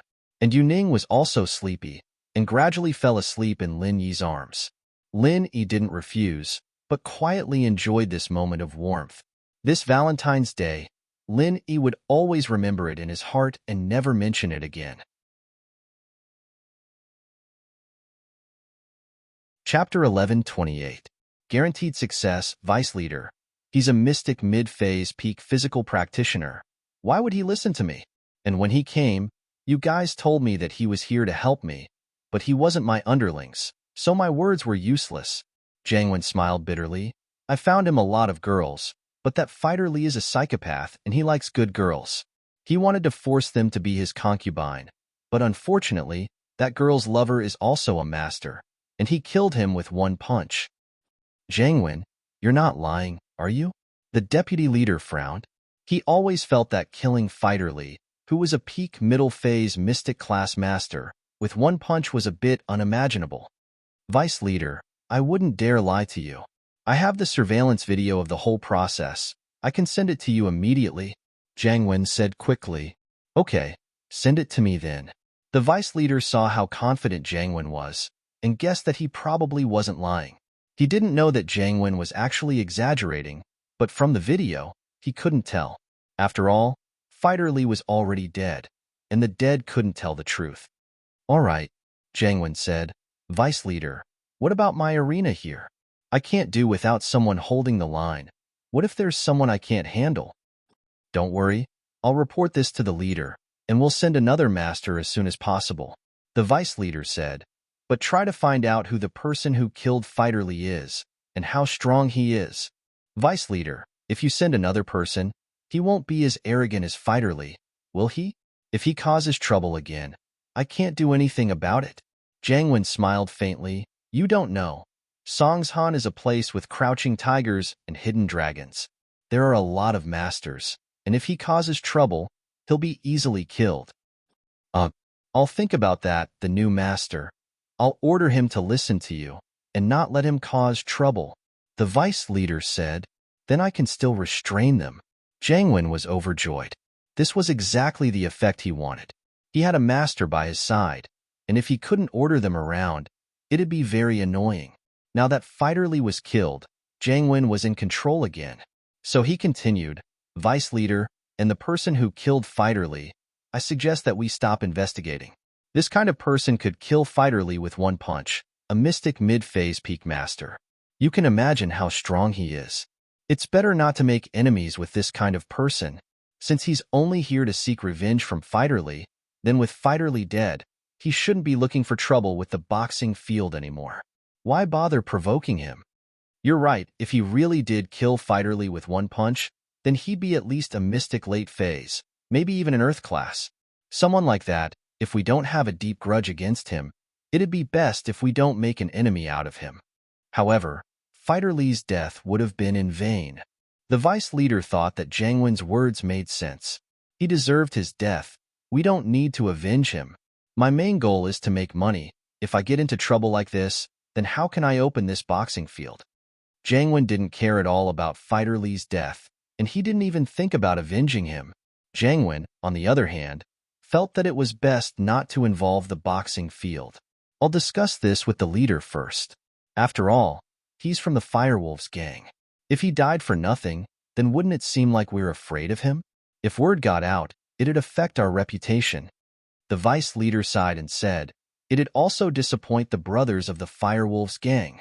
Then if you want to investigate, you better send more masters to investigate. I don't dare.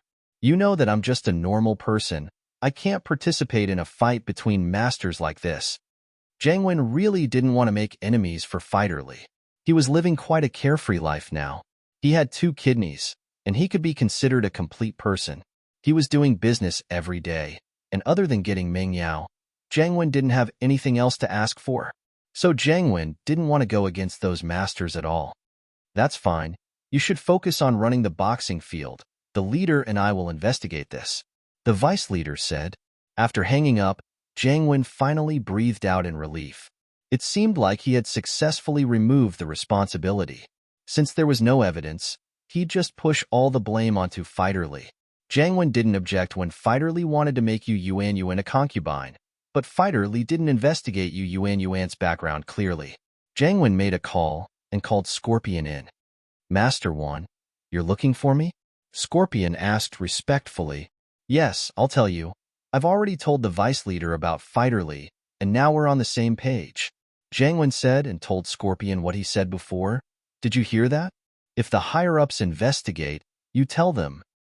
Don't worry, Master One. I've remembered it. Scorpion nodded and praised. Master One, you really are a genius. This way, the masters sent by the higher-ups will be under your control. Of course. How can they not be under my control when they're working in my field? Jiang Wen felt that he was very smart, too.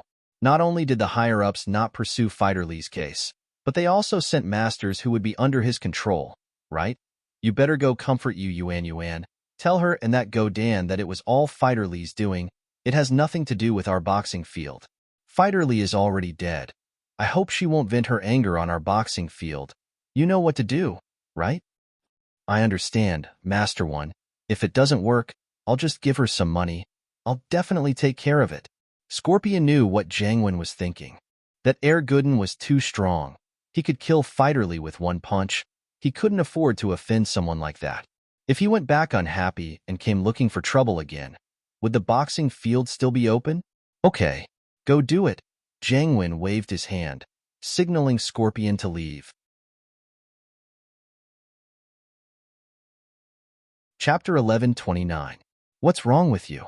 Jiang Wen had gotten rich recently, and he'd been playing with a lot of girls, including some virgin schoolgirls, but Jiang Wen wasn't very interested in them. He still thought that Meng Yao was better. Childhood sweethearts, after all. It was hard to forget. Jiang Wen realized that he liked Meng Yao more and more. Uncle Chu, it's me. After leaving the arena, Jiang Wen got into his Ferrari and called Peng Zhan. Oh, Jiang Wen, what's up? Peng Zhan asked faintly. Peng Zhan's impression of Jiang Wen had never been too good, especially after the incident last time where Jiang Wen tried to take advantage of the situation. His impression of Jiang Wen had taken a nosedive. Uncle Chu, where are you? I'd like to pay you a visit. Jiang Wen said. I'm at the company. I'm not done yet. There's no need for a visit. We can talk on the phone. Peng Zhan's attitude was clear. He didn't want to meet Jiang Wen. Jiang Wen wasn't happy after being rejected. He cursed in his heart. Peng Zhan, you old bastard. If it weren't for Lin Yi, Peng Zhan Industries would have been destroyed a long time ago. You're still at the company? Go stay at home. Haha, it's nothing. It's just that I haven't seen you in a while, Uncle Chu. I just wanted to say hello. On the surface, Jiang Wen was still very polite. He hadn't fallen out with House Chu yet, so it didn't matter if Peng Zhan didn't like him. I see. Thank you. Peng Zhan said faintly. I still have things to do. I'll hang up first if there's nothing else. Uncle Chu, I really wanted to help you last time. You didn't agree to my conditions, but I was planning to help you in the dark. I didn't expect Linny to recover his strength so quickly. Haha, so I was late. I hope you don't blame me. I wasn't in a good situation back then. Jangwon explained. I know. I don't blame you. Pengzhan's tone was still calm. All right, I won't disturb you then, Uncle Chu. Good luck with your work. Jangwon hung up, depressed. He'd wanted to pay Pengzhan a visit and then go to Meng Yao's villa with him, but it seemed like his wish was dashed. He'd have to go by himself if he wanted to go to Meng Yao's villa. Linny and the Mist didn't expect Jangwon to come at a time like this. Jangwon had tried to ask Meng Yao for her hand in marriage when House Chu was in trouble. Linny knew about this, and so did the Mississippi Lin. He didn't cause trouble for Jangwon last time because Jangwon didn't do anything to harm House Chu. Jangwon went into hiding after that, so Linny didn't bother with him. Yao Yao Lil Sis, long time no see. You're getting prettier and prettier. Jangwon handed the rose to Meng Yao. Meng Yao frowned.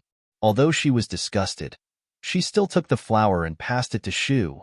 Shu, this is for you. Shu, this is for you. Shield bro. Oh. Yushu took the flowers and smiled at Linny. Shield bro, this is for you. Huh. Linny took the flowers and looked at Jangwon's green face. A cold smile appeared on his face. Linny always had the upper hand when fighting with Jangwon. As long as Jangwon didn't do anything out of line, Linny wouldn't do anything to him. Plus, Linny had some understanding of Jangwon's background. Jangwon wasn't a big deal, but Jangwon had the fire wolves behind him. Linny didn't want to make too many enemies for House Chu. The Xiao family's problem wasn't solved yet. If the power behind Jangwon jumped out again, it'd be troublesome. Linny, on the other hand, didn't care. He could just leave and go back to Star West Village. There was Old Lin and Air Gooden. Anyone who came would die. But House Chu wasn't the same. If Linny left, what would happen to the Miss and Shu? Jangwon had always wanted to kill Linny, but he never succeeded. Linny was too strong. Even with Fighter Li, he didn't dare fight Linny head-on. Wasn't Ma Zhu strong? Didn't he get crippled by Linny in the end? So, Jangwon could only swallow his anger and act like he didn't care. He smiled. What, aren't you going to invite me in? Yao Yao sis? Oh, please come in. Meng Yao was a polite person. She was annoyed by Jangwon, but she still moved aside to let Jangwon in because of their childhood friendship. But Meng Yao didn't give Jangwon any face after entering the villa. She continued watching TV with Yushu. Jangwon was going crazy when he saw the cartoon. He didn't want to watch it, and they didn't have anything in common.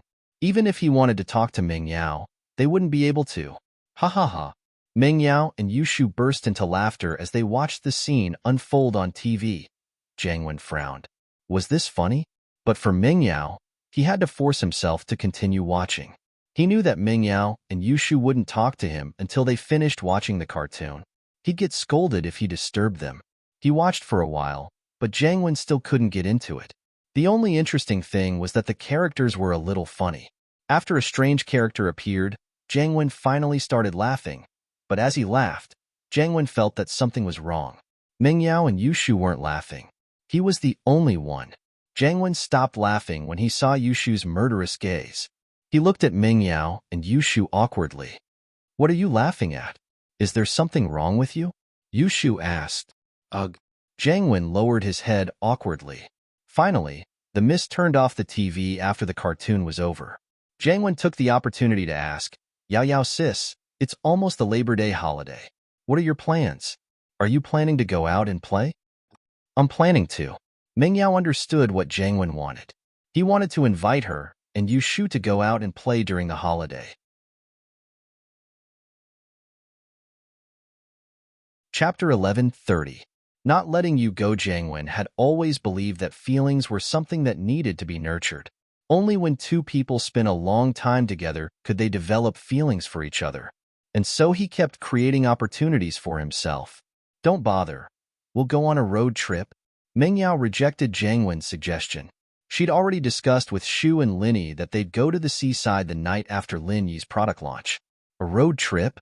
Jangwon wasn't expecting Meng Yao to choose a road trip. Disappointed. He'd been thinking of going somewhere more romantic abroad with Meng Yao, but it didn't seem like that was possible anymore. They could only do it around Songshan. But so be it. Jangwon couldn't control Meng Yao's thoughts and could only go along with her. A road trip is good. It's more relaxing and less stressful. Count me in. I'll go with you guys. There are some things that girls can't do, so leave it to me. Things like carrying bags. I can do it. No need. We have shield, bro. You're too weak. You don't even have a kidney. You can't do anything heavy. Yushu didn't like Jangwon either. I have a kidney now. I got another one. I'm a normal person now. Jangwon quickly explained. He was afraid that Mingyao would misunderstand that his kidney wasn't working properly and affect their sex life after marriage. I'm going with a classmate. There's someone else other than me and Shu. It's not convenient for you to go with us. Mingyao rejected Jangwon's suggestion. Jangwon frowned. He didn't expect Mingyao to be going with a classmate, but he didn't plan on giving up. This was a good opportunity. It's fine. How about this? I'll drive with Taizao too. We'll go our own way. What do you think? Up to you, Mingyao said faintly. There was no reason for her to reject Jangwon's suggestion. It wasn't like she could restrict his freedom. After all, it was his right to go wherever he wanted. It didn't matter as long as he didn't interfere with her. Then it's settled. When are you guys leaving? Where are you planning to go? I'll prepare beforehand. Jangwon's face lit up when Mingyao agreed. Let's go to the beach. We'll leave on May 1st. Mingyao didn't try to hide it. It wasn't much of a secret. She knew Jangwon's personality very well. He wouldn't stop until he got what he wanted. If she didn't tell him, he might even send people to her house to follow her. All right, Taizao and I will be waiting for you at the entrance of your villa on the afternoon of May 1st. Jangwon didn't expect Mingyao to be this easygoing. Could it be that Mingyao was actually welcoming him? Jangwon knew that Mingyao was cold on the outside but warm on the inside, so he couldn't be blamed for thinking that way. Jangwon was very excited at the thought of this possibility. He wanted to go back and discuss with Taizao how he was going to pick up girls. Having achieved his goal, Jangwon didn't stay any longer. He stood up and said goodbye to Mingyao and Yushu, leaving the villa. Yao Yao, how did you tell him our destination? Yushu asked Mingyao curiously after Jangwon left. It's all for you and Xiao Xiao, isn't it? What would you two do if you didn't have a villain? Mingyao smiled. Oh, Yao Yao, so you're that bad too. Yushu realized that Yao Yao wanted Jangwon to go so that it would be more fun. Lin Yi couldn't help but smile after hearing Mingyao's words. So the miss had a side effect too? In fact, Mingyao really couldn't take it anymore. She had no choice but to do this. Under normal circumstances, Mingyao didn't like to play tricks on people. Let's go upstairs, I'm sleepy. Mingyao didn't say anything else and turned to the stairs. Yushu and Lin Yi waved goodnight and ran upstairs with Mingyao. Lin Yi shook his head and went to Falbert's room. Lin Yi wanted to talk to Falbert about Jangwon. On this road trip, it was fine if Jangwon behaved himself, but if he tried anything funny, Lin Yi wouldn't let him go. But he still needed to discuss the specifics with Falbert. When Lin Yi pushed open the door to Falbert's room, Falbert was practicing. Seeing Lin Yi come in, Falbert smiled and opened his eyes. Lin Yi, you're here. Falbert, how are you? Did you improve?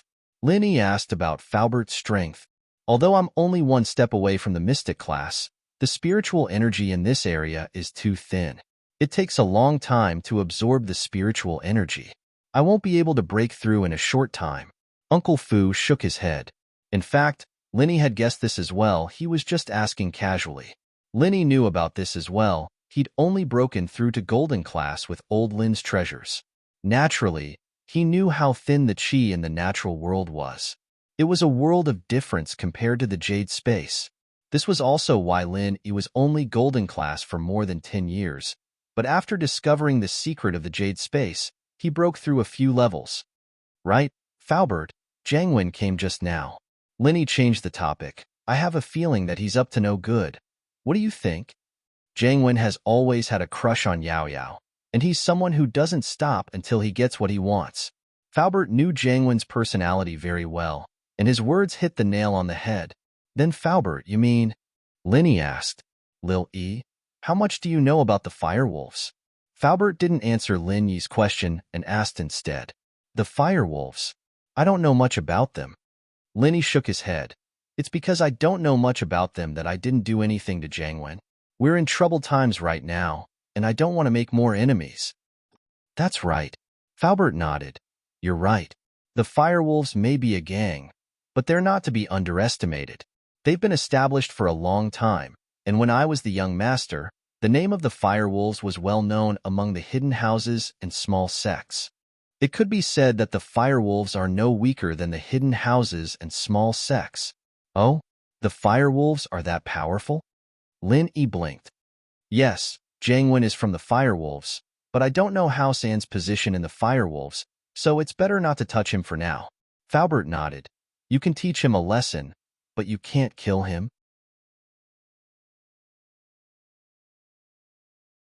Chapter 11:31. Grandpa Gooden misses. You looked at Gooden, and the more she looked at him, the more she liked him. She felt that this guy was a good person, simple and friendly, quite a good match for her daughter. She didn't think as much as Yuran, just thinking that Gooden was a good person was enough. But Yuran was thinking about how to make Gooden stay. Gooden was strong, and if he stayed in the hardware shop to help him, his business would be very successful. Yuan, on the other hand, was much more natural in front of her savior. Zhou Jiaming, thank you so much for this. I'm really sorry before. I thought you were just joking. I didn't think that you would actually kill that fighter Li. Haha. Gooden smiled honestly. You can call me Air Gooden. I'm not used to my real name. Actually, I didn't do much. It's just a small matter for me to deal with that kind of filthy brat. I'll just call you Zhou Jiaming, Air Gooden. I don't think it sounds good. Yuan and couldn't bring herself to say such a vulgar name. As the two were talking, there was a knock on the door. Yuran and Mrs. Yu jumped in fright. They were worried that Fighter Li would be killed by Air Gooden, and that the arena would send people to take revenge. But with Air Gooden here, it gave them some confidence. Now that someone really knocked on the door, they couldn't help but feel nervous again. Old man, it wouldn't be an enemy, would it? Mrs. Yu's face was shocked, not daring to open the door. I'll go see. Yuran was nervous as well, but last time, Fighter Li sent the door flying with one punch, and Yuran felt that he couldn't pretend he wasn't home. He could only force himself to open the door. Uncle Yu, I'll go with you. Gooden stood up, wiping the oil off his mouth nonchalantly as he walked to the door with Yuran. With Gooden with him, Yuran was much more at ease. He came to the door and asked carefully, Who is it? Yuran? I'm Scorpion. Scorpion was ordered by Jiang Wen to send money to Yuren's family. It's someone from the arena. Yuren's face tensed up as he looked at Gooden carefully. Gooden didn't care. He opened the door and looked coldly at Scorpion. Who are you? What do you want? I am Xiao Luozi. I am here to apologize to Yuren and Yuan. Scorpion shivered when he saw it was Gooden. If it weren't for the fact that he had a mission, he would have turned and run already. Who was Air Gooden? He was someone who could kill Fighter Li with one punch. Would Scorpion dare mess with him? Little Scorpion? How dare a person like you call Uncle Yu by his name? Do you want to die? Gooden's eyes went wide as he raised his hand, about to slap him. Grandpa Gooden, please spare me. Xiao Luozi's legs softened, and he knelt on the ground. Cold sweat dripped down his forehead. Uncle Yu, I'm here to apologize to you. Is your brain made of **T? Gooden wasn't happy. You call me Grandpa Gooden, and Uncle Yu is Uncle Yu. So you're saying that I'm older than Uncle Yu? Are you trying to drive a wedge between us? Yes, it's Ancestor Yu. Ancestor Yu? Scorpion quickly changed his words. He didn't think that Gooden would be so logical. All right, hurry up and tell me what you're here for. Gooden said impatiently. Grandpa Gooden, I'm here on behalf of the arena to apologize to Ancestor Yu. That Fighter Li is so arrogant, and it's all because of him. I hope you can be magnanimous and don't take it out on us. Scorpion said pitifully. All right, I got it. What else do you want? Gooden said impatiently. This is a bank card with 1 million.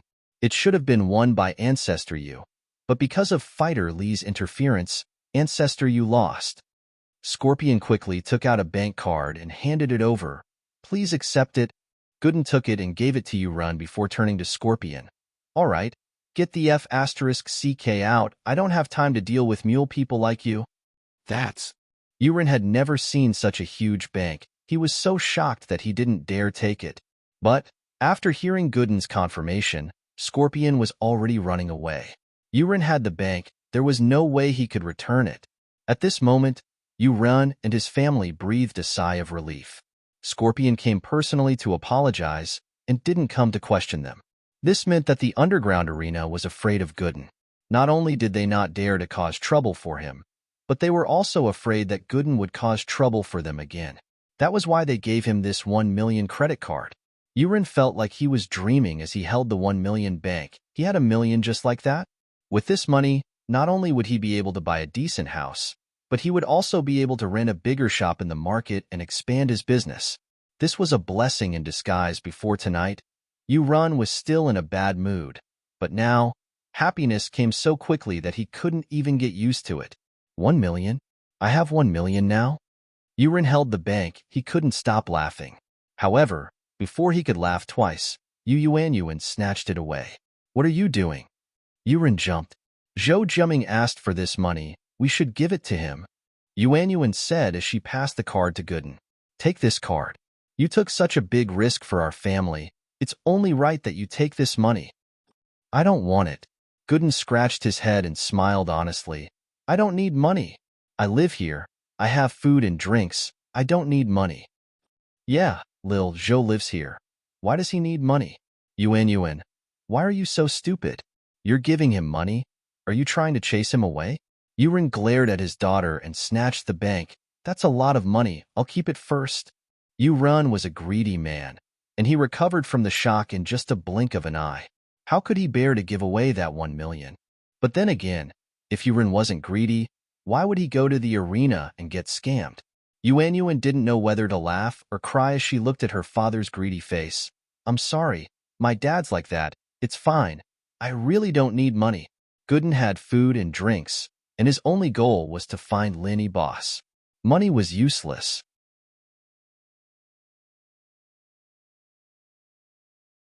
Chapter 1132. Chapter 1130. New product launch, but Gooden's generosity and passion left a good impression on Yuan. Every girl, when they were young, would fantasize about their future partner, a tall prince on a white horse, with a good character and a sense of justice. Yuan didn't know what other people thought, but that was what she thought. But a few days ago, Yuan's life was filled with darkness. Her dream was shattered, and she could only follow Fighterly for the rest of her life. Yuan didn't think of herself as a beauty, but she was still a conservative girl. Deep in her bones, she wanted to be loyal to one man. So she thought that following Fighterly for the rest of her life was enough. But the situation changed. Gooden was like a god descending from the heavens, coming to her side. It was as if he was sent by the heavens, solving all her problems for her. Such a powerful, arrogant Fighterly was killed by him with one punch. If Yuan had to choose, she'd naturally fall for a good man like Gooden. He was passionate and full of justice, and he wasn't greedy either. He gave her a sense of security. Unknowingly, Yuan had a good impression of Gooden. The story of the hero saving the beauty was old, but it was a story that never changed. Gooden and Yuan were in this situation. The Xiao family was getting more and more powerful these days, and all the businessmen and rich people were lining up to work with the Xiao family. The Xiao family's position was set in stone, and it was only a matter of time before they became a noble house on the same level as House Yu. The Xiao family's two brothers couldn't stop smiling. It could be said that after old Zhao's death, the two Xiao family brothers were this happy. They didn't have to worry about the Xiao family's future anymore. Although the Xiao family was working for the Hidden House Pie, it didn't matter. Wasn't House Yu also working for the Hidden House Yu? They were both Yu, and they were from the same lineage, but everyone knew what was going on. Second brother, our Xiao family didn't even invest a single cent, and we already have 3 businesses. We're just borrowing our connections and name. It's really worth it. Xiaoji really liked this kind of investment method, where he could get something for nothing. Yeah, our Xiao family really got a blessing in disguise. Speaking of which, this matter was caused by sister-in-law, so you should stop scolding her. If it weren't for her, how could our Xiao family be where it is today? Xiao Bin remembered that his brother's attitude towards his sister-in-law was still very bad, and he even took her car keys. The two brothers had been busy with work these days and neglected Go Huli. Now that they calmed down, Xiao Bin realized that all this had something to do with Go Huli. Oh, if that was the case, it did make sense. I'll go see her. Xiao Ji nodded upon hearing Xiao Bin's words. He felt that his brother's words made sense, so he turned around and went upstairs. When the old man passed away, Xiao Bin thought about fighting for the position of the head of Xiao family. But now, although his brother was the head of the house, he couldn't make any decisions. Even things like persuading his sister-in-law had to be decided by Xiao Bin. This made Xiao Bin feel that he was no different from the head of the house. Xiao family's big and small matters were all decided by him. His brother was just a name, so he didn't want to fight for the head of the house. It was good this way. Xiao Ji went upstairs and pushed open Go Huli's door. These 2 days, Xiao Ji didn't sleep on the same bed with Go Huli and forced her to stay in the guest room alone. He didn't give her any face either. Go Huli knew that an important person came to Xiao family, but Xiao Ji didn't tell her the details, so she didn't dare to ask. She stayed in her room and watched TV, not daring to go out. Seeing Xiao Ji push open the door, Go Huli was overjoyed and quickly stood up. "Ji bro, you're here? Huli, I've neglected you these past few days. Are you mad?" Xiao Ji smiled as he looked at Go Huli. The more he looked at her, the more he liked her. Go Huli was old and not as young as she used to be, but Xiao Ji was more and more interested. "I wouldn't dare."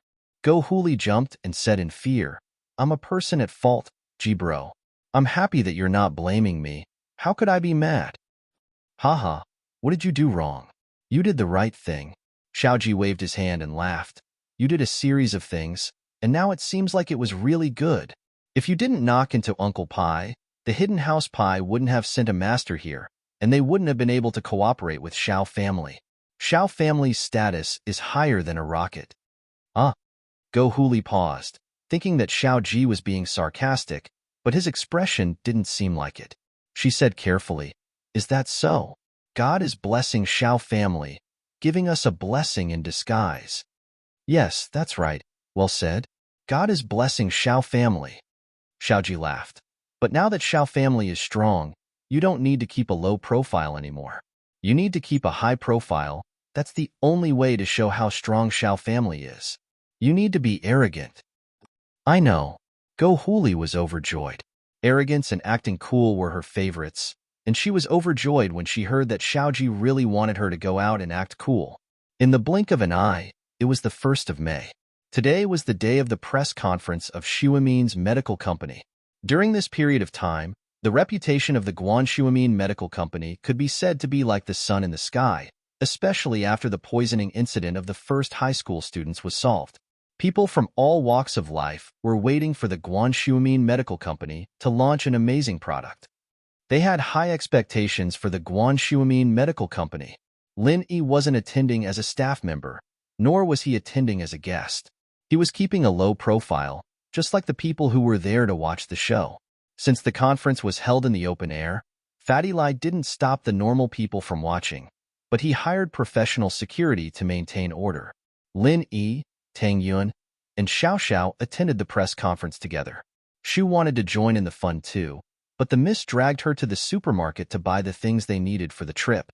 Shu wasn't too happy, but considering Xiao Xiao's condition, she had no choice but to tolerate it for now.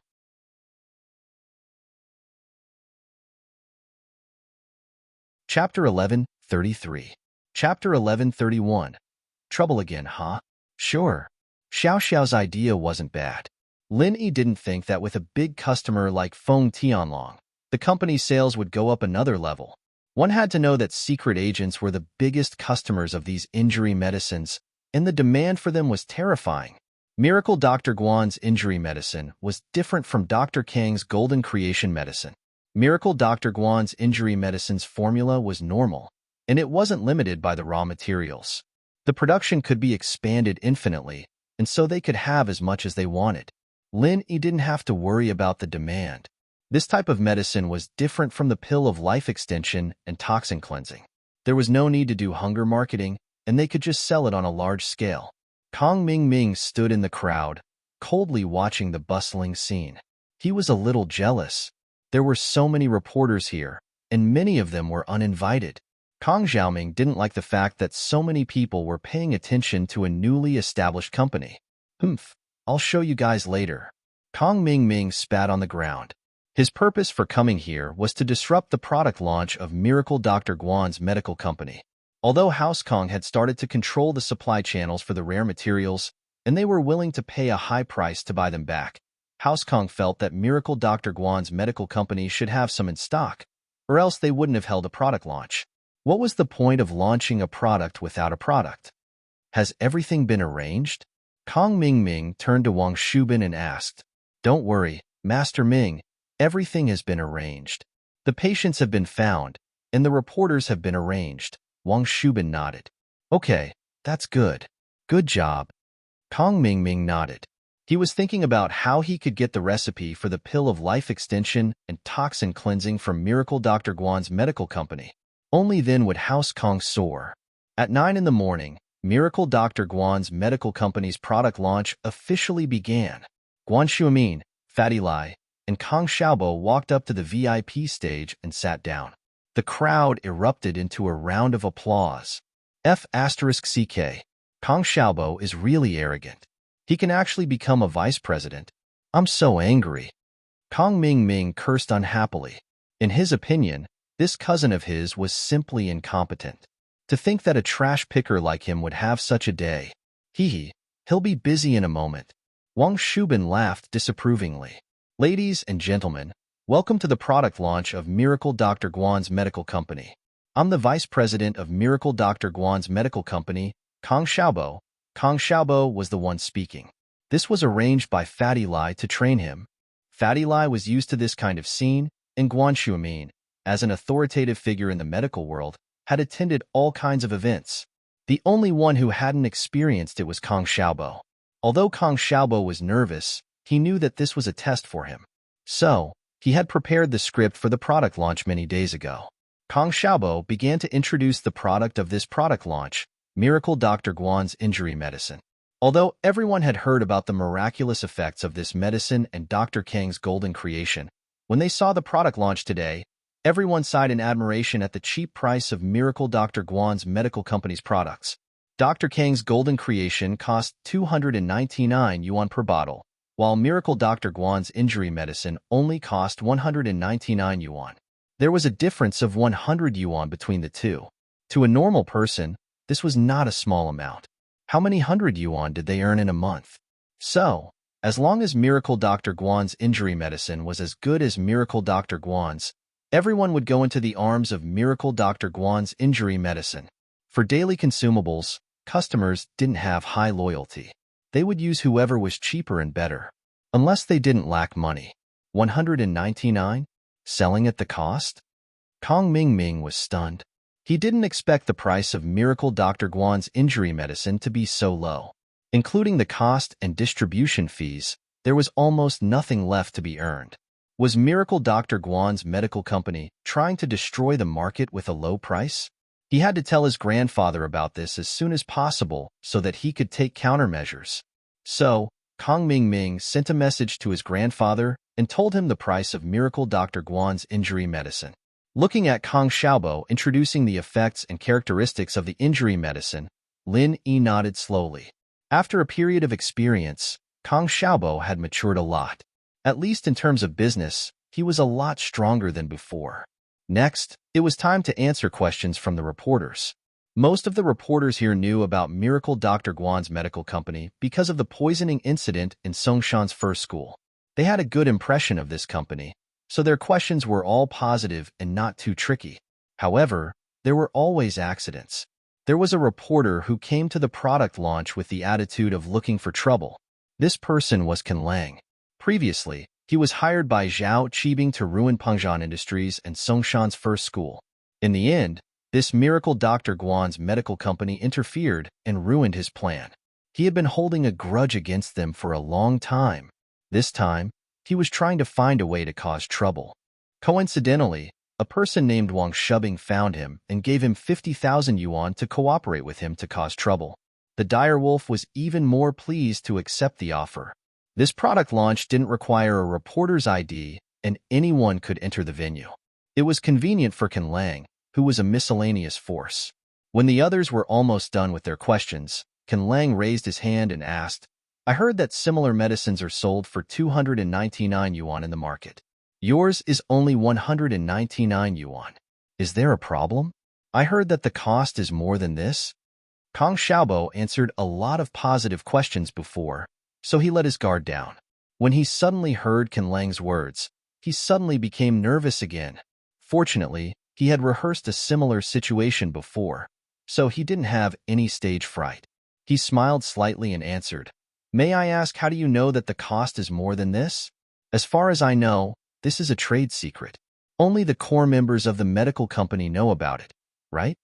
Although Kong Xiaobo didn't say it clearly, he had already hinted that Ken Lang was sent by the competitor to look for trouble. He believed that everyone present could understand. Originally, Ken Lang thought that Kong Xiaobo was young and inexperienced, so he was easy to bully. That was why he asked this question. He didn't expect this kid to be so tricky. It made it difficult for him to deal with him. The reporters present looked at Ken Lang with disdain. They wanted to see what he could say.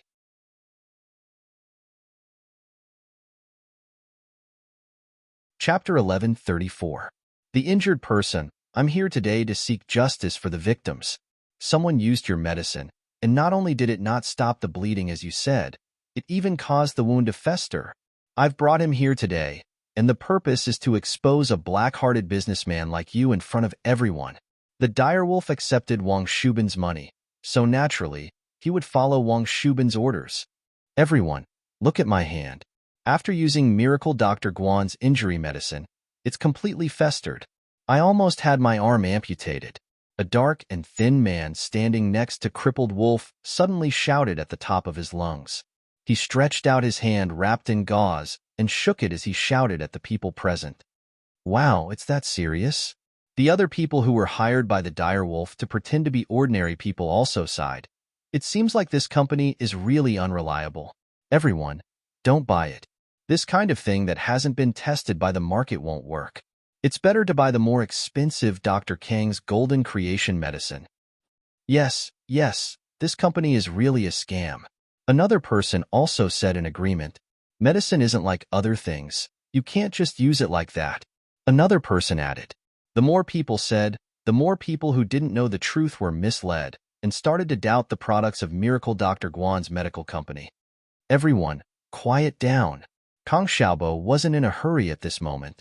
He smiled and looked at the crowd, then looked at the victim who raised his hand and said with concern, "Patient, is your hand okay? If there's a problem, you should go to the hospital as soon as possible. Don't stay here. What if it gets infected?" "What do you mean? Are you chasing me away?" Everyone look. He's feeling guilty. The person who raised his hand shouted, "I'm just worried about you." Kong Xiaobo waved his hand. Our Miracle Dr. Guan's medical company is holding a product launch today. The product will only be sold after today. It has never been sold in the market before. May I ask this patient, where did you buy your injury medicine? Could it be some other brand that you remembered wrongly? Quack. The patient froze and didn't know what to do. He was paid to mess around, and the lines were given to him by the direwolf. How would he know that Miracle Dr. Guan's medicine hadn't started selling yet? Then where did his injury medicine come from? Could it be that it was stolen from the company? He was not stupid. Naturally, he would not say that. If he said that, not only would he not be able to frame them, but he would also be arrested by them. They could totally say that you stole a test product, not a finished product. I think I remembered wrongly. The patient suddenly blushed and walked away dejectedly. Residual Wolf did not investigate this at all in advance. Today's matter was just his usual way of blackmailing people. How could he know that their medicine had not been on the market yet? It seems that this patient really remembered wrongly. Then let's continue to answer the reporter's questions. Kong Xiaobo smiled and continued. At this time, the people present suddenly realized that this patient was a liar. He was probably not instructed by a competitor, or he was here to extort money. The direwolf clenched his teeth. He was very angry. Fortunately, he had a second trump card. However, Kong Ming was very angry. He stared at Wang Shubin and said, "You found this person? What the hell?" Not only did he not slander Miracle Dr. Guan, but he also brought trouble to himself. Let people think that there is a problem with our Dr. Kang's medicine? I'm sorry, Master Ming. This person was found by the direwolf. I didn't know. Wang Shubin carefully apologized. This direwolf is also an idiot. How did you find someone like him? Kong Mingming said unhappily. I had no choice. In Songshan, we don't have any connections, and we don't know any reporters. I had to spend a lot of effort to contact this direwolf online. Wang Shubin said with a bitter smile. Okay, have we arranged our own people? Kong Mingming waved his hand. Since this matter had nothing to do with Wang Shubin, Kong Ming didn't want to pursue it. Don't worry, Master Ming. There will be no problem this time. Wang Shubin nodded. I'm sorry. I was also deceived by that person. In our line of work, we like to fight for justice. I am a righteous person, so please forgive me. The direwolf said with a laugh. It's okay. A news reporter should have the spirit of doubt. Kong Xiaobo didn't agree with the direwolf's words, but on the surface, he was magnanimous. I accidentally cut my hand. At this moment, a long-haired, cultured man suddenly exclaimed, Get out of the way. I'm going to bandage it. As he said this, the man pushed the direwolf and wanted to walk past him. There is so much blood. You really need to bandage it. The direwolf was shocked, but he suddenly said, Oh right. Isn't this the conference for Miracle Dr. Guan's injury medicine? Vice President Kong said that their medicine can stop bleeding immediately. Why don't you go and apply some? Okay. The man nodded gratefully and ran towards the rostrum. Vice President Kong, can you help me apply some injury medicine? Kong Xiaobo frowned. Things were obviously out of his expectation. This was something he didn't expect. Although this person's request was simple, it was strange for him to appear at this time. Especially since it was related to the direwolf, Kong Xiaobo couldn't be too careful. What's wrong? Vice President Kong is reluctant to apply it for me. Or are you not confident in your company's medicine? This is a good opportunity to advertise. If your medicine is really good, then wouldn't I be a living advertisement? The man saw Kong Xiaobo hesitating and said immediately, then I'll apply some for you. Fatty Lai spoke at this time. He took out a new bottle of Miracle Dr. Guan's injury medicine and opened it. Although Fatty Lai was suspicious of this person's sudden appearance, he still applied the medicine because of his confidence in Lin Yi. Generally speaking, testing medicine on the spot was a marketing trick of the pharmaceutical company. But this person wasn't invited by Fatty Lai, so Fatty Lai was suspicious.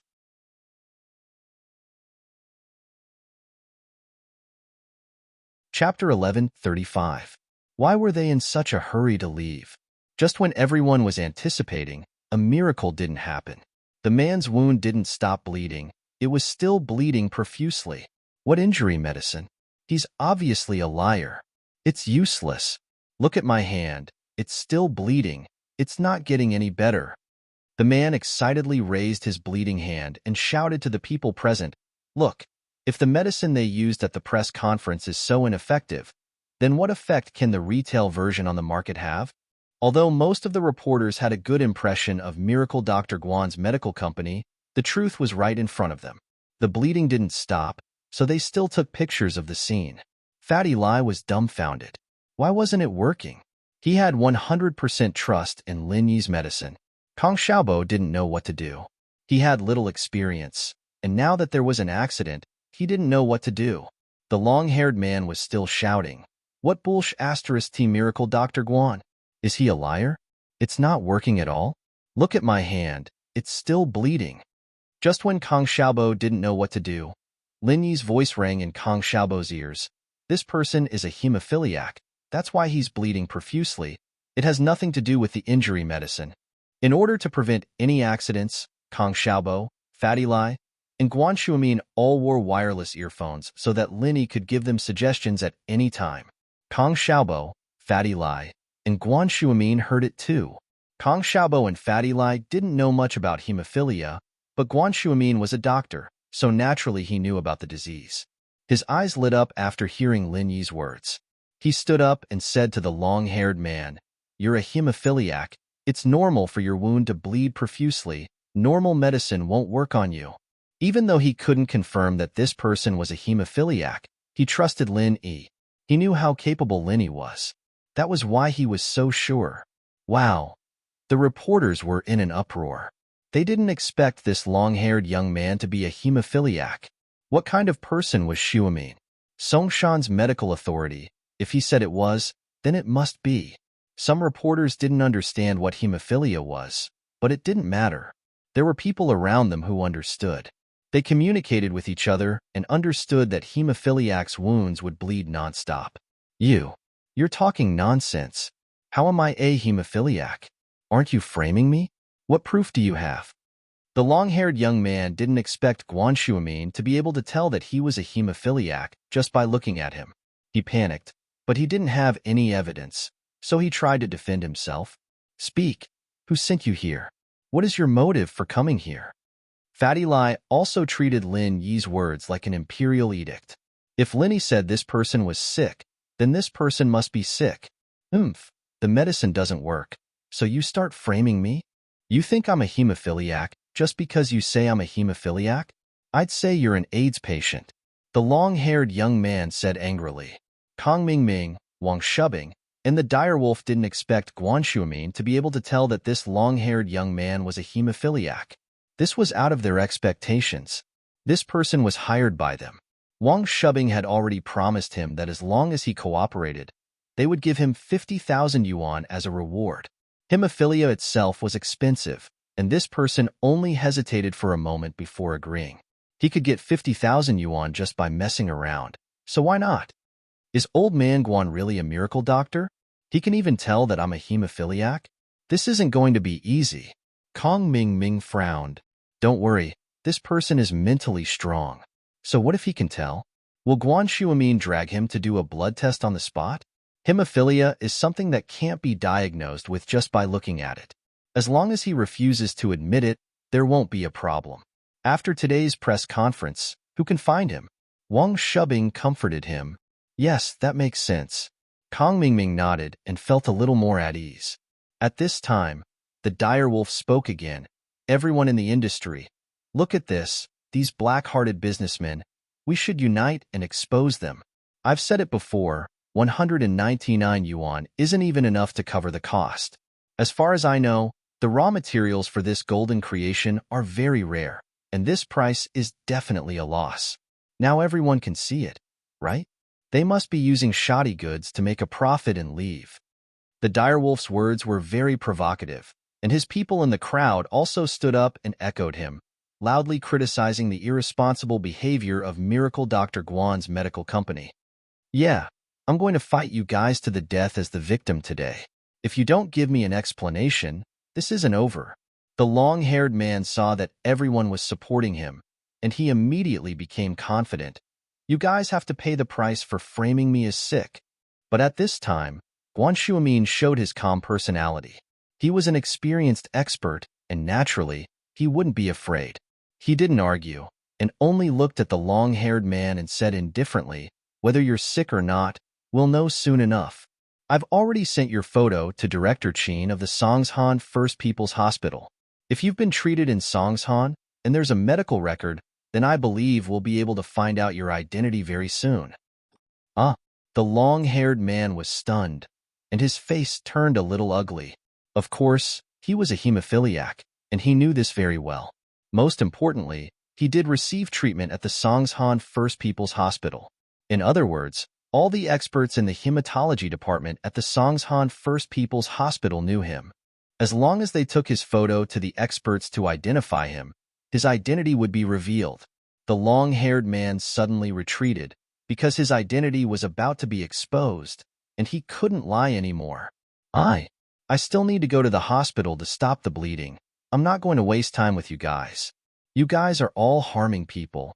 Don't believe me anymore. The long-haired man was ready to leave. Leaving in such a hurry? Fatty Lai saw that the long-haired man was about to leave, and naturally, he didn't want him to leave just like that. Murder for money. My hand is bleeding non-stop, and this black-hearted company's medicine is not only useless, but they also won't let me go to the hospital.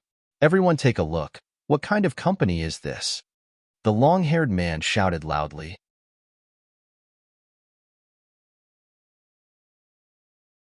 Chapter 1136. Chapter 1134. Can Lang. Most of the people there shook their heads after hearing Fatty Lie's words. Who would go to the hospital with a small cut on their hand?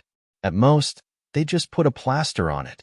They didn't believe the long-haired man's words anymore. There was definitely something wrong with this person. He swore that he'd fight to the death with the man, and now he was in a hurry to leave after being exposed? You. Why do you care? I've changed my mind. I'll let you go. The long-haired man said as he backed away, ready to leave. Zhang Gongzi, your identity has been verified. You're a hemophiliac patient, and you're currently being treated by Dr. Su at the First People's Hospital. Do you have anything else to say? Guan Shuamin said directly after receiving the information from Dean Qin. That's bullsh*. T. I don't know anything about the First People's Hospital, and I don't know Dr. Su Xiuhong. Huh. Zhang Gongzi was trying to defend himself, but he stopped halfway through his sentence because he had accidentally let it slip. The guy said it was Dr. Su, but he even said the doctor's name. How do you know Dr. Su's name is Su Xiuhong? I thought you didn't know about the First People's Hospital? Fatty Lie pointed at Zhang Gongzi and shouted, I'm leaving.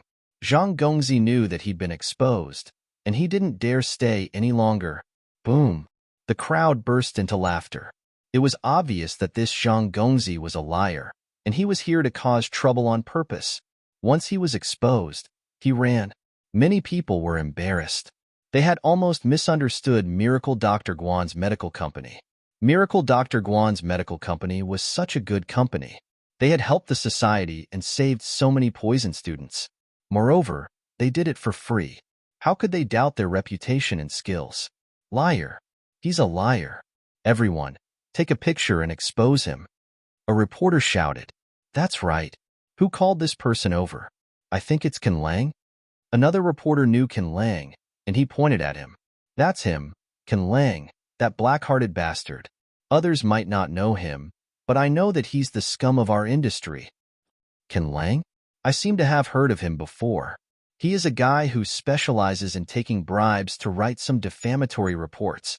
Another person who knew Crippled Wolf also jumped out and pointed at Crippled Wolf and scolded. Crippled Wolf immediately became the target of public criticism. He shrunk his head and did not dare to stay any longer. Together with Zhang Gongzi, he left the press conference dejectedly. Our product is only selling for 199 yuan. Indeed, we might be envied and slandered by some of our peers, but it doesn't matter. Facts and time will prove that our product is the best.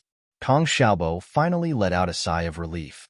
This was the first product launch he was hosting. He naturally did not want to mess it up. And now, it seemed that they had successfully passed through. Crippled Wolf was very angry. He was very unwilling in his heart, but there was no other way. He mounted the motorcycle on the roadside and started the car. But just after he took 2 steps forward, there was a loud bang. The motorcycle tire burst, and Crippled Wolf flew out directly. He fell on the roadside, and his teeth fell out. He directly became a miserable wolf. Fuck, why'd the tire burst? Brutal Wolf was a little puzzled as he looked at the motorcycle that had fallen to the side of the road. It was already an unsightly sight. Ha ha ha. Bursts of laughter suddenly came from the crowd at the scene. Deadly Wolf deserved what he got today. Wow, Linny honey, your trick is pretty good. As expected, when he got on the motorcycle, the tire burst. Xiao Xiao excitedly clenched her fist. Huh. Linny smiled as well. Linny had noticed that this Crippled Wolf seemed to be suspicious. He didn't expect him to be such a cunning person. Linny thought about it. It seemed that Crippled Wolf was one of the reporters who came to the Songshan First Hospital when the students were poisoned. The first time Direwolf attacked, Xiao Xiao was so pissed that she wanted to mess with him. So Lin Yi cooperated and told her where Direwolf's bike was and how to make the bike's tires burst. And so, Xiao Xiao did it, and Crippled Wolf's tire really burst. Although this was nothing compared to the crimes he committed, under the eyes of the public, Lin Yi couldn't do anything to him. He could only use some dirty tricks to harm him. Tang Yun looked at Xiao Xiao and Lin Yi. They were really compatible. They even messed with others together. However, Tang Yun wasn't jealous. She was really happy for Xiao Xiao. She could live in happiness in the last moments of her life, and Tang Yun was happy too. If she couldn't get along with Lin Yi, Tang Yun would be worried and sad. This press conference, other than the unexpected appearance of crippled Wolf, went on smoothly. Kong Xiaobo continued to answer a few questions from the reporters, and the press conference ended smoothly. What kind of bullsh** tea did you find? What the hell did you do? Kong Mingming saw that things were messed up, and he was furious. He started scolding Wang Shubing. The success or failure of this matter was related to his ability and position in the Kong house. He had just gotten Dr. Kang's approval, and he wanted to continue working hard. Who knew that things would go wrong today? Master Ming, I'm sorry. I didn't know things would turn out like this. That Xuemin really knows something. He was able to tell that Zhang Gongzi was a hemophiliac. We didn't expect this.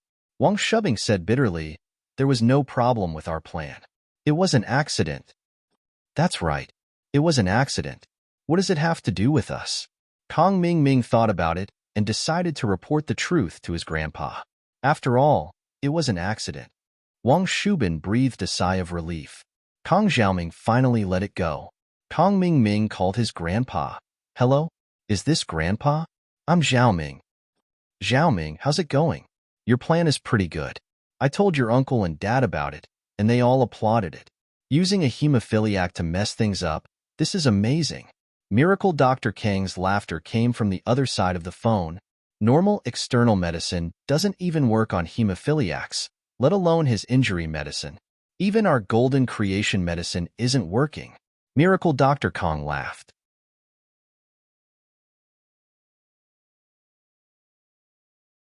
Chapter 11:37. Just thinking about it is embarrassing. What did you say? The hemophiliac had been seen through by Xuemin? How did he see through it? Dr. Kong was stunned and asked incredulously. People with hemophilia were usually diagnosed after a blood test in the hospital. How could they check it on the spot? This is what happened. Kong Mingming didn't dare to hide it. He told his grandfather the details of the matter. After all, there were so many people watching. It would definitely spread. Are you saying that Guan Xuemin knew that Zhang Gongzi was a hemophiliac with just one look? Dr. Kong found it strange. Wasn't this too strange? Guan Xuemin's medical skills are that good? With just a glance, he could tell what illness someone was suffering from? Wasn't this similar to the legendary BNK? Yes, he saw it at a glance. Kong Mingming said, many people here saw it. Forget it, it's not that we miscalculated. It's just that things are unpredictable. Come back first. We'll discuss how to deal a blow to Miracle Dr. Guan's injury medicine. Dr. Kong wasn't too worried about it. Anyway, the Kong family's golden creation was mainly used for military supplies.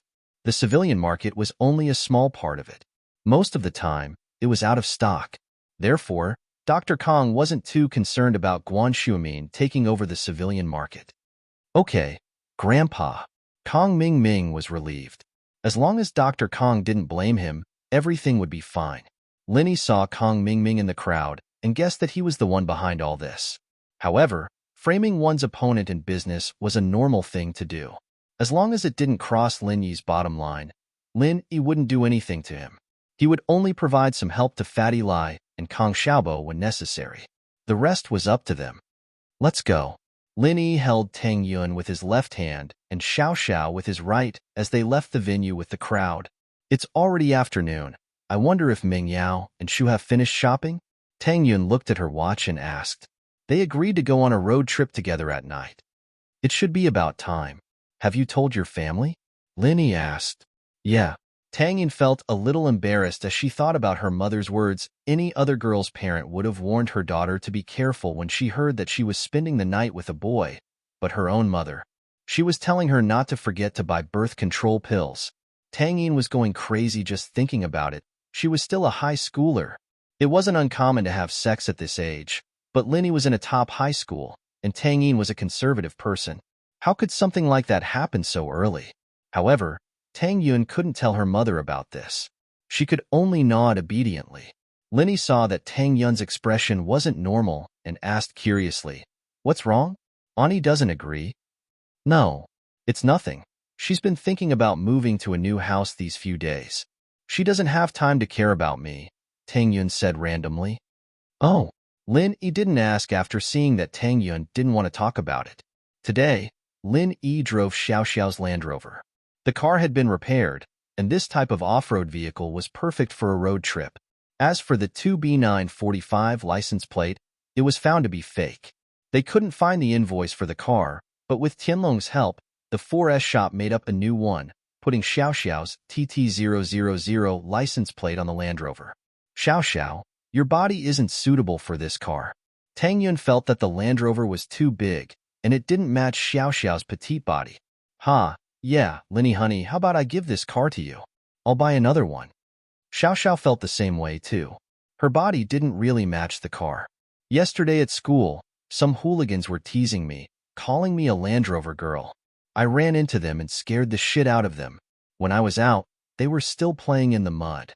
Linny couldn't help but smile, but Xiao Xiao was right, she used to be a hooligan girl, and it was only after getting together with him that she became a lot more obedient. Xiao Xiao's words surprised Tang Yun. She didn't expect Xiao Xiao to be this fierce. If it were her, she wouldn't dare do something like that. Linny drove back to the villa with Tang Yun and Xiao Xiao. Yushu's beetle was already parked in the yard. It seemed like they'd come back from the supermarket. Linny had just parked the car when Mingyao and Yushu came out of the villa. They must have heard the car and knew that Linny was back. The two were dressed very youthful and sunny, a bit like beach wear, but not revealing. Lin Yi's eyes lit up. The Miss and Shu were natural beauties, no less than Tang Yun and Xiao Xiao. You guys ready? Lin Yi asked with a smile. Yeah, Yao Yao and I bought 2 carts of stuff, and we didn't finish the whole thing, so we went again, Yushu said excitedly. How much stuff did you guys buy? We're only going for 1 day and 1 night. You don't need that much, do you? Lin Yi said, shocked. Hee, it's not easy to go out and play. Of course we have to prepare everything first. Yushu smiled. Shield bro, come help me move the stuff to your car. It's big. It should be able to fit everything. Linny followed Yushu to move the stuff, and Tang Yun and Xiao Xiao wanted to help as well, but the mist stopped them. Why don't you guys take a shower here and change your clothes first? We'll go in fresh clothes later. Tang Yun didn't have any good clothes, and while her family's situation had improved a lot, she didn't spend her money on luxurious clothes. She wore her school uniform every day, so there was no point in buying clothes. Today, she only wore a normal shirt and a pair of jeans for the product launch. Compared to Mingyao, it was a lot more normal. I didn't bring a change of clothes. Tang Yun was a little tempted. It wasn't convenient to take a shower in the hospital, and while there was hot water, it wasn't her house, and her parents were there. Tang Yun was a little embarrassed.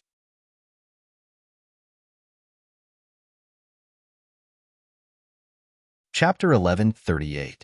Tang Yun's inferiority complex. Tang Yun couldn't accept Mingyao's change. She had always treated Mingyao as her rival in love, and she was always on guard against her. Even if Mingyao got closer to her recently, she still didn't let her guard down. Tang Yun was a kind person, and she was afraid that Mingyao had ulterior motives for being nice to her. She was afraid that she wouldn't be able to resist when they fought for Lin Yi. But Tang Yun was afraid that she was overthinking it. What if Mingyao didn't mean it that way, and she just wanted to be friends with her? Of course not. Tang Yun shook her head. How could she reject Mingyao when she said it like that? Lin Yi came to the beetle and saw that it was filled with all kinds of things. Some were in bags, and some were in boxes. There were a lot of things. What are these? Lin Yi pointed at a bag and asked curiously. Face masks, Yushu said. Huh? Face masks? Lin Yi's eyes widened. The internet said that the wind is strong at night, so in order to protect the skin, we need to use face masks, Yushu said. Lin Yi was speechless, but he didn't say anything else. If Yushu said it was useful, then so be it. With the space of the rover, it was more than enough to store all these things. Lin Yi began to move the things out one by one and put them into the rover's trunk. Tang Yun looked at the bathroom, the luxurious marble floor, the exquisite white bathtub, and all kinds of unknown skincare products. Tang Yun couldn't help but sigh. She thought that her new house was good enough, but when she came to the villa, she realized that her house was just ordinary. But these bottles and cans of high-end products, only a rich young miss like Mingyao could afford them. Tang Yun couldn't help but worry. Although she was invincible now, what about in the future? In another 10 or 20 years, his skin wouldn't be as good as Meng Yao's and Shu's. They'd been taking care of their skin for a long time, and he'd lost at the starting line. However, with Tang Yun's current family situation, they couldn't afford these things. Tang Yun sighed. This was the first time she felt the importance of money. Although she didn't have money before, she didn't have such a strong feeling. The bathtub was very clean, and it was obvious that only Meng Yao and Yushu had used it before. Tang Yun didn't mind since they were both clean people. It was good enough that they didn't mind her. She turned on the hot water and laid in the bathtub. She was going to university soon, and she couldn't just study like she did in high school. She had to become someone useful to Lin Yi. At the very least, she had to find a part-time job in his company. Not only could she earn some money, but she could also help Lin Yi take care of some things. Xiao Xiao had just showered in the morning. She lived alone, and it was very convenient for her to shower. She went back to the yard to help Lin Yi load the car after helping Tang Yun out. There were a lot of things, but with the four of them working together, it didn't take long to load everything onto the Rover. There was a Ferrari parked not far from the villa, and Jiang Wen and Tai Zhao were sitting inside. This Lin Yi guy, he's really enjoying the life of two women. He's got four beauties by his side. Jiang Wen said sourly as he looked at the yard. Yushu's a troublemaker. It's fine if you don't want her, but if you marry her when bro, you'll be screwed over by her. Tai Zhao comforted. You're right, that girl's too ferocious. I can't handle her. Her life might be in danger if I bring her back. Jiang Wen nodded. Right. Did you buy the things you need? We'll try to impress Meng Yao when we get to the beach. I've already told young Gang Lu to buy it. Don't worry. He's very smart. Tai Zhao said. Lin Yi, naturally, saw Jiang Wen's Ferrari by the roadside. He found it funny. Driving a sports car to the beach? Was he sick? Could the chassis of that car even drive to the beach? But Lin Yi wasn't that nice to remind them. Meng Yao, Yushu, and Xiao Xiao went back to the living room to wait for Tang Yun. Lin Yi followed them to watch TV in the living room. Not long after he sat down, his phone came in. It was Fatty Lai. Hello? Fatty Lai, is the conference over? Lin Yi asked. Boss, it's over. Don't worry. Fatty Lai said. It's all thanks to you seeing through Zhang Gongzi's problem. Otherwise the conference would have been in trouble. Did you find out who sent them? Lin Yi knew who the mastermind was, but Lin Yi didn't want to waste too much time on the company. After this, Lin Yi planned to let Fatty Lai and Kong Xiaobo handle it. There's some clues. It's probably sent by our competitor, Dr. Kang's medical company. According to our employees, someone recognized Dr. Kang's grandson, Kong Ming, at the conference and met with Direwolf. Fatty Lai said. Then what do you want to do? Lin Yi asked back. Boss, our current strength isn't enough for us to take revenge on Miracle Dr. Kang's medical company, and we don't have the energy to do so. What I'm saying is that we should write this down and talk about it in the future. Fatty Lai said carefully. Okay, we'll do as you say. Lin Yi felt that Fatty Lai's idea was right. The company had just been established, and they didn't have the time to fight with competitors. If they had the time, they might as well spend it on marketing. Okay. Fatty Lai sighed in relief and smiled bitterly. Boss, there's one more thing. After the conference, the orders we received were much bigger than we expected. It's very different from what we expected. At first, we only planned to sell the goods in the province, and also in the neighboring provinces. But all the large pharmacies and hospitals in the country contacted us, preparing to place orders. I think it's the effect of the auction. Oh, isn't that a good thing? Lin Yi didn't expect the injury medicine to be so popular. Lin Yi thought that the Songshan First School's poisoning incident would only affect the province, and the initial orders wouldn't be that big. It's a good thing, but first of all, our production is limited. The factory and equipment can only supply 2 to 3 provinces, and that's the initial supply. If the market responds well, the distributors will increase their orders, and our production will be severely lacking. Fatty Lai explained.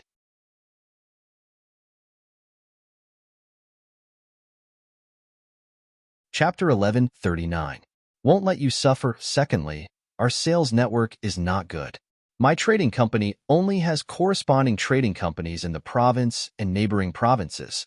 My initial plan was to slowly expand outwards and steadily expand the scope of business and sales, but the current situation has exceeded our expectations. Then what should we do? Linny asked. He didn't know much about business. He could deal with competitors, but sales was a far cry. First, we need to expand our production and find a way to get loans to repair our factories, Fatty Lai said. Second, we need to expand our sales channels and set up branches in major cities, but that requires a lot of capital and management problems. If we set up multiple branches at once, the management system won't be able to keep up, and we'll end up in chaos. Oh, can't we just send the goods directly from the headquarters without setting up branches? Linny asked. Yes, but the consequences might be even more serious.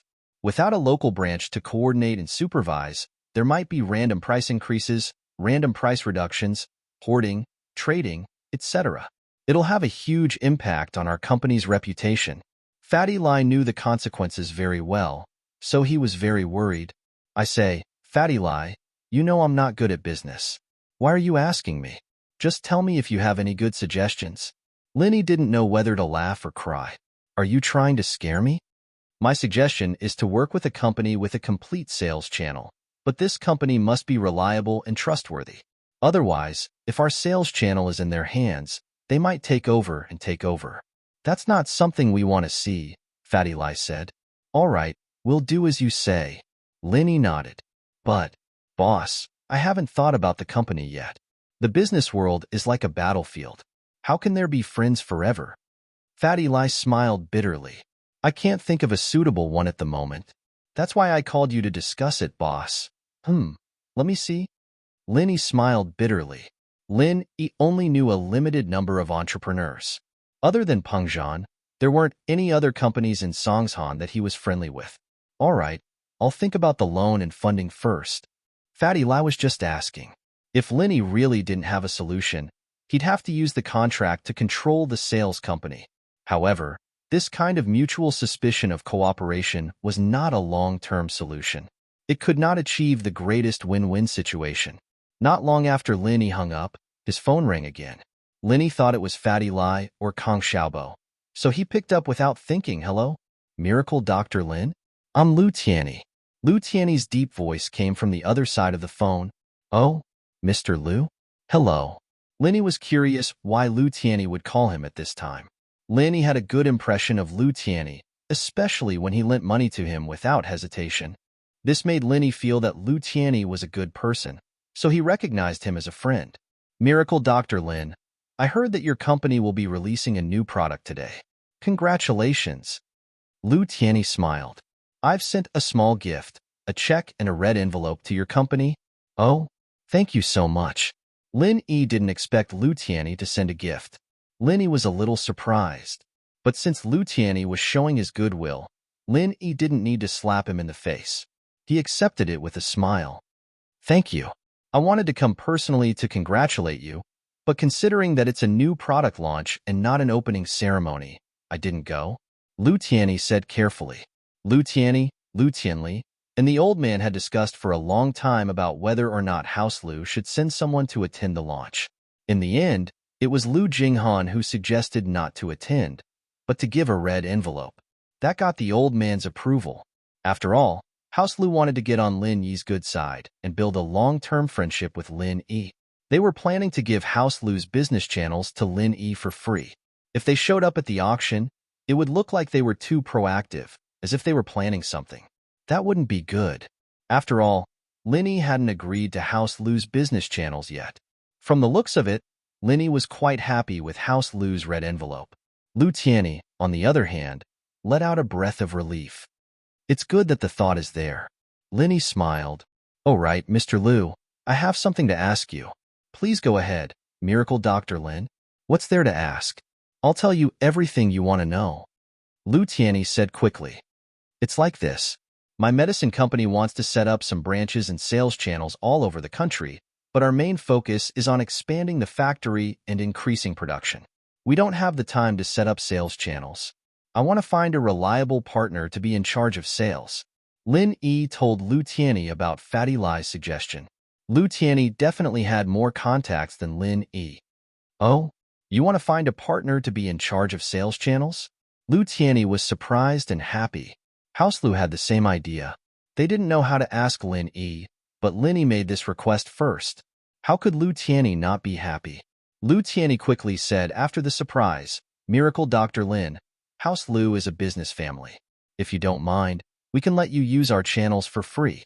And the management side can be managed by your side. We don't participate in the decision-making, only the operations. We won't take a single cent of the profits, but you'll have to take care of the staff's expenses, haha." "Mr. Lu, are you serious?"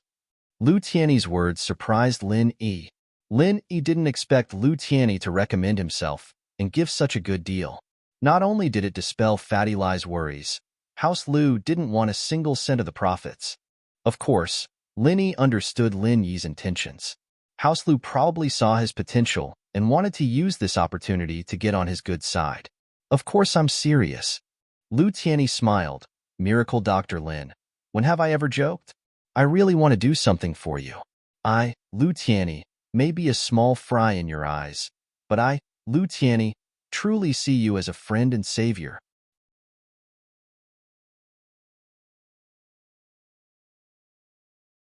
Chapter 1140. Behind the scenes this. Lu Tianyi couldn't be any more excited. That was the pill of life extension and toxin cleansing. One pill was worth 3 to 400 million. There was also the special edition injury medicine, and that was only the second of it. From what Linny said, he'd be giving him other pills as well. This was a great deal. These were all priceless items that other noble houses couldn't even get their hands on, but House Lu had it all.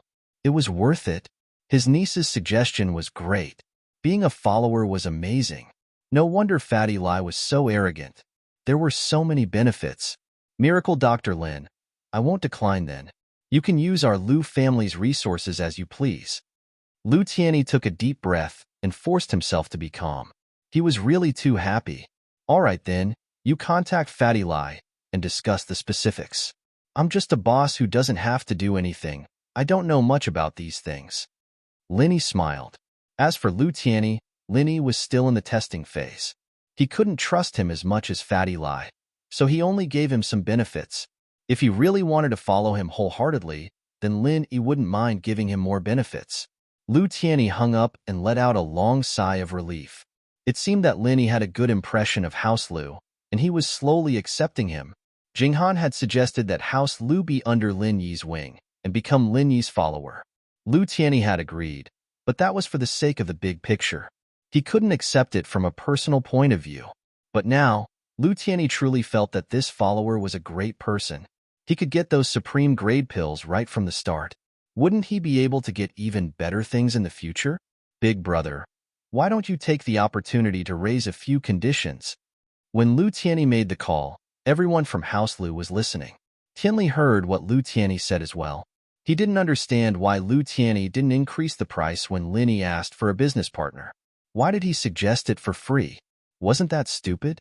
If the Lu family was in a hurry to find Lin Yi to be the sales agent, then the Lu family would suffer a little loss. The problem now was that Lin Yi took the initiative to find a business partner. Then why would the Lu family suffer a loss? Conditions? What are your conditions? Seeing that his brother was so short-sighted, Lu Tianyi decided to hide Lin Yi's report and asked, pretending to be ignorant, "Big brother, if our Lu family had taken the initiative to ask Lin Yi to be the sales agent, then it wouldn't be a big deal for us to suffer a little loss. But the problem now is that Lin Yi took the initiative to look for us.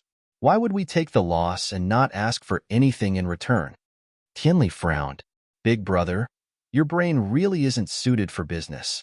Haha. Jinhu started laughing as he looked at his granddaughter Lu Jinghan. "Jing, tell me, between your uncle and your father, who's right?" "Dad, uncle really isn't suited for business." Jinghan's words made Tianli smile. His daughter was still on his side. But hearing the second half of her sentence, Tianli's face changed. "But Dad, your brain is only suited for pure business." "What do you mean?" Tianli frowned. He didn't quite understand what his daughter meant, but he knew that it wasn't anything good. Jing is right. Tianli, you're only suited for pure business." Jinhu smiled. "As far as you're concerned, from a business perspective, our Lu family has taken the loss this time. But from a long-term emotional investment, our Lu family has gained Lin Yi's approval." That? Tianli hesitated. He couldn't deny that his father was right, but his vision was still limited to a normal businessman, not a successful entrepreneur. Plus, I'm guessing that Lin Yi must have given us some benefits. Am I right, uncle? Jingyan's eyes turned to Lu Tianyi. Haha, Jing is very smart. That's right, Lin Yi did give us some benefits. Lu Tianyi smiled. He didn't expect his niece to hit the nail on the head. Big brother, Lin Yi gave us benefits? Then why didn't you say anything? Tianli paused. Big brother, what did Lin Yi promise us? Lin Yi promised us some pills every year in return, including the pill of life extension and toxin cleansing and the special edition injury medicine. Do you think House Lu got anything in return this time? Lu Tianyi smiled. Pill of life extension and toxin cleansing? Just this one pill is enough for us to pay the price. And every year at that. This is so worth it. It's even better than the channel fees. Tianli smiled brightly upon hearing Lu Tianyi's words. The pill of life extension and toxin cleansing was a priceless item, and House Lu could get one every year. Wasn't that too awesome? If they couldn't use it themselves, they could sell it to a noble house they were on good terms with, and that would be their bargaining chip. Tianli nodded deeply at the thought. Big brother, you're the best. Lin Yi wouldn't have agreed to our benefits if we'd taken the chance to ask for something this time. Tianli, you're actually quite a talented person in the family business, but if we want to push House Lu to the top, we still have to rely on Jing. It's just that Jing will have to get married sooner or later. Lu Tianyi sighed. Boys and girls were the same for normal families, but for noble houses, they placed more emphasis on boys. After all, only boys could carry on the family line, and the noble house wouldn't change its surname. Girls, on the other hand, were different after they got married. Their children would have to follow a different surname, unless they married into the family. I'm not getting married. I want to stay by Grandpa's side, Jinghan said, a little embarrassed. Girls have to get married eventually. How can they not get married? Tianli glared at his daughter. Although his daughter not getting married would maximize House Lu's benefits, watching his daughter grow old alone wasn't what a father wanted. Jinghan stuck out her tongue, revealing the weird side of a little girl. She was just a kid. After all, she was good at business, and she was smart, too, but she was still young. She liked things that normal girls liked. I think we should let Jing be in charge of the collaboration with Lin Yi this time. Lu Tianyi was afraid that his brother's mind would go haywire again, and if he offended Lin Yi, it wouldn't be worth it.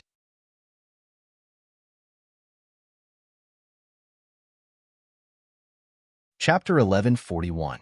Chapter 1139. Sorry, back when Lu Jinghan helped Tianli manage the company, she was always behind the scenes. Everyone thought that it was because of Tianli, but not many people knew that it was because of Lu Jinghan. Of course, those noble houses knew about this. That's good. Tianli, be careful. Don't offend Lin Yi. Jinhu said, Jing won't show up now, but she might be useful in the future. Lu Jingyan's face reddened slightly. Her grandpa's words told her that her thoughts were seen through. Indeed, she wanted to approach Lin Yi with another identity because she was curious about Lin Yi. She wanted to get to know him privately and see what kind of person he was. Lu Jinghan was very confused. How did this person survive until now? House Yu, House Xiao, and House Pai. All three hidden noble houses were offended, and yet Lin Yi was still alive and kicking. This was the first person of the opposite sex that Lu Jinghan was curious about. Lu Jinghan was a smart girl. Naturally, she wouldn't pay attention to normal people, but Lin Yi did pique her interest. Of course, this interest didn't mean that she liked Lin Yi. Jinghan was just curious about him. Tianli didn't understand what his father meant. He thought that his father wanted to use his daughter as a trump card, pushing her out at a critical moment. Lu Tianyi, on the other hand, was deep in thought as he looked at his niece. She was growing up to be one of the top beauties in the noble houses. Although Lu Tianyi thought of something, he didn't say anything in the end. There were some things that the old man would naturally plan. He didn't need to say anything. Sometimes, the old man and Lu Jinghan understood things better than Lu Tianyi. Lin Yi hung up the call with Lu Tianyi. He was about to call Fatty Lai and tell him about this, but when he turned around, he saw Tang Yun walking down the stairs with only a towel wrapped around her. Yao, where are my clothes? Tang Yun was upstairs, and after taking a shower, she realized that Ming Yao and Yushu weren't there. Ming Yao didn't prepare any clothes for her to change into, and she couldn't just go through their wardrobes. She thought that Linny was moving things outside, and there were only girls in the villa, so a towel wouldn't matter, but she didn't expect Lin Yi to be here as well. Tang Yun was standing on the stairs with nothing on, only a towel. From Lin Yi's angle, he could see everything under Tang Yun's body. Lin Yi couldn't help but feel his breath quicken. When he was with Tang Yun, the most intimate thing they did was to hold hands and kiss her cheeks. But now that he saw Tang Yun naked, his heart started beating faster. Tang Yun came downstairs and saw Lin Yi's weird expression. She followed his gaze and blushed. She panicked and screamed. She turned around and wanted to run upstairs, but in her haste, she stepped on the towel and dropped it. Tang Yun was in a vacuum. Lin Yi didn't know what was going on, but he didn't know what was going on. Tang Yun didn't know what was going on. Wow, Tang Yun sis is so fierce. Don't tell me you want to play 5P with us? Yushu's eyes widened as she looked at Tang Yun's bare chest, and then looked at herself. She muttered to herself, it's still not as big as mine, but it's bigger than Yao Yao sis. Tang Yun was already embarrassed enough, and after hearing Yushu's words, she felt even more embarrassed. She wanted to bend down to pick up the towel, but the moment she bent down, her whole body froze. She was thinking that if she bent down with her back facing Lin Yi, wouldn't her but be facing Lin Yi? Didn't that mean that he had seen everything? Thinking of this, Tang Yun was even more embarrassed, and her hand stopped picking up the towel. She wanted to rush upstairs to avoid any more embarrassment. But the more she wanted to run up, the more problems occurred in her panic. She stepped on the towel again, and her body tilted, sliding down the stairs. Tang Yun screamed. She didn't think that she would be so unlucky, slipping down again. This was bad. If she fell down, even if her bones weren't broken, her body would be bruised. Tang Yun closed her eyes and didn't dare to open them again. Everything happened in a split second. Although Lin Yi's heart was racing, he reacted the moment he saw Tang Yun fall down. He quickly ran up the stairs and caught Tang Yun. Oh, Shield Bro is so amazing. I don't have to worry about falling down the stairs anymore. Yushu clapped. Meng Yao didn't know what to say, but Yushu was telling the truth. There was one time before Lin Yi came, when Yushu was showering upstairs when a cartoon came on. Meng Yao called her over to watch it, and Yushu didn't even wipe herself clean before running downstairs. She fell down the stairs, her butt swollen up, and she only went to school after a couple of days of lying in bed at home. Yushu's face was swollen. Tang Yun thought that she would fall down for sure, but Lin Yi caught her at the critical moment. Tang Yun was both embarrassed and happy. Embarrassed that she wasn't wearing anything, and she was still naked. Happy that Lin Yi caught her. Meng Yao and Xiao Xiao both breathed out in relief. They were about to leave, and they didn't want anything to happen to Tang Yun. Meng Yao respected Tang Yun's love for Lin Yi, as well as her generosity in accepting Xiao Xiao. She felt that it was too petty of her to be enemies with Tang Yun, and so she started to worry about Tang Yun. Xiao Xiao, on the other hand, had been extremely grateful to Tang Yun ever since she accepted her. Naturally, she didn't want anything to happen to her. Yushu, on the other hand, looked at Tang Yun in Lin Yi's arms and asked with a sly smile, Tang Yun sis, does it feel good to have Shield Bro touch your boobs? Tang Yun froze. She realized that Lin Yi's hand was on her chest. She struggled subconsciously, trying to get Lin Yi to let go of her. Lin Yi, on the other hand, realized that he was holding something soft in his hand. He didn't realize it in his rush. Lin Yi regretted it. He would have touched it properly if he knew this was going to happen. He didn't feel anything yet, so he had to let go. Lin Yi laughed dryly and let go, putting Tang Yun on the sofa. He said awkwardly, I'm sorry, I didn't notice in the rush. Yao Yao, get some clothes for Tang Yun. I'll turn around first. You're tuning into the Warrior Lore YouTube channel. Don't forget to subscribe and join us on this journey to catch the most captivating stories.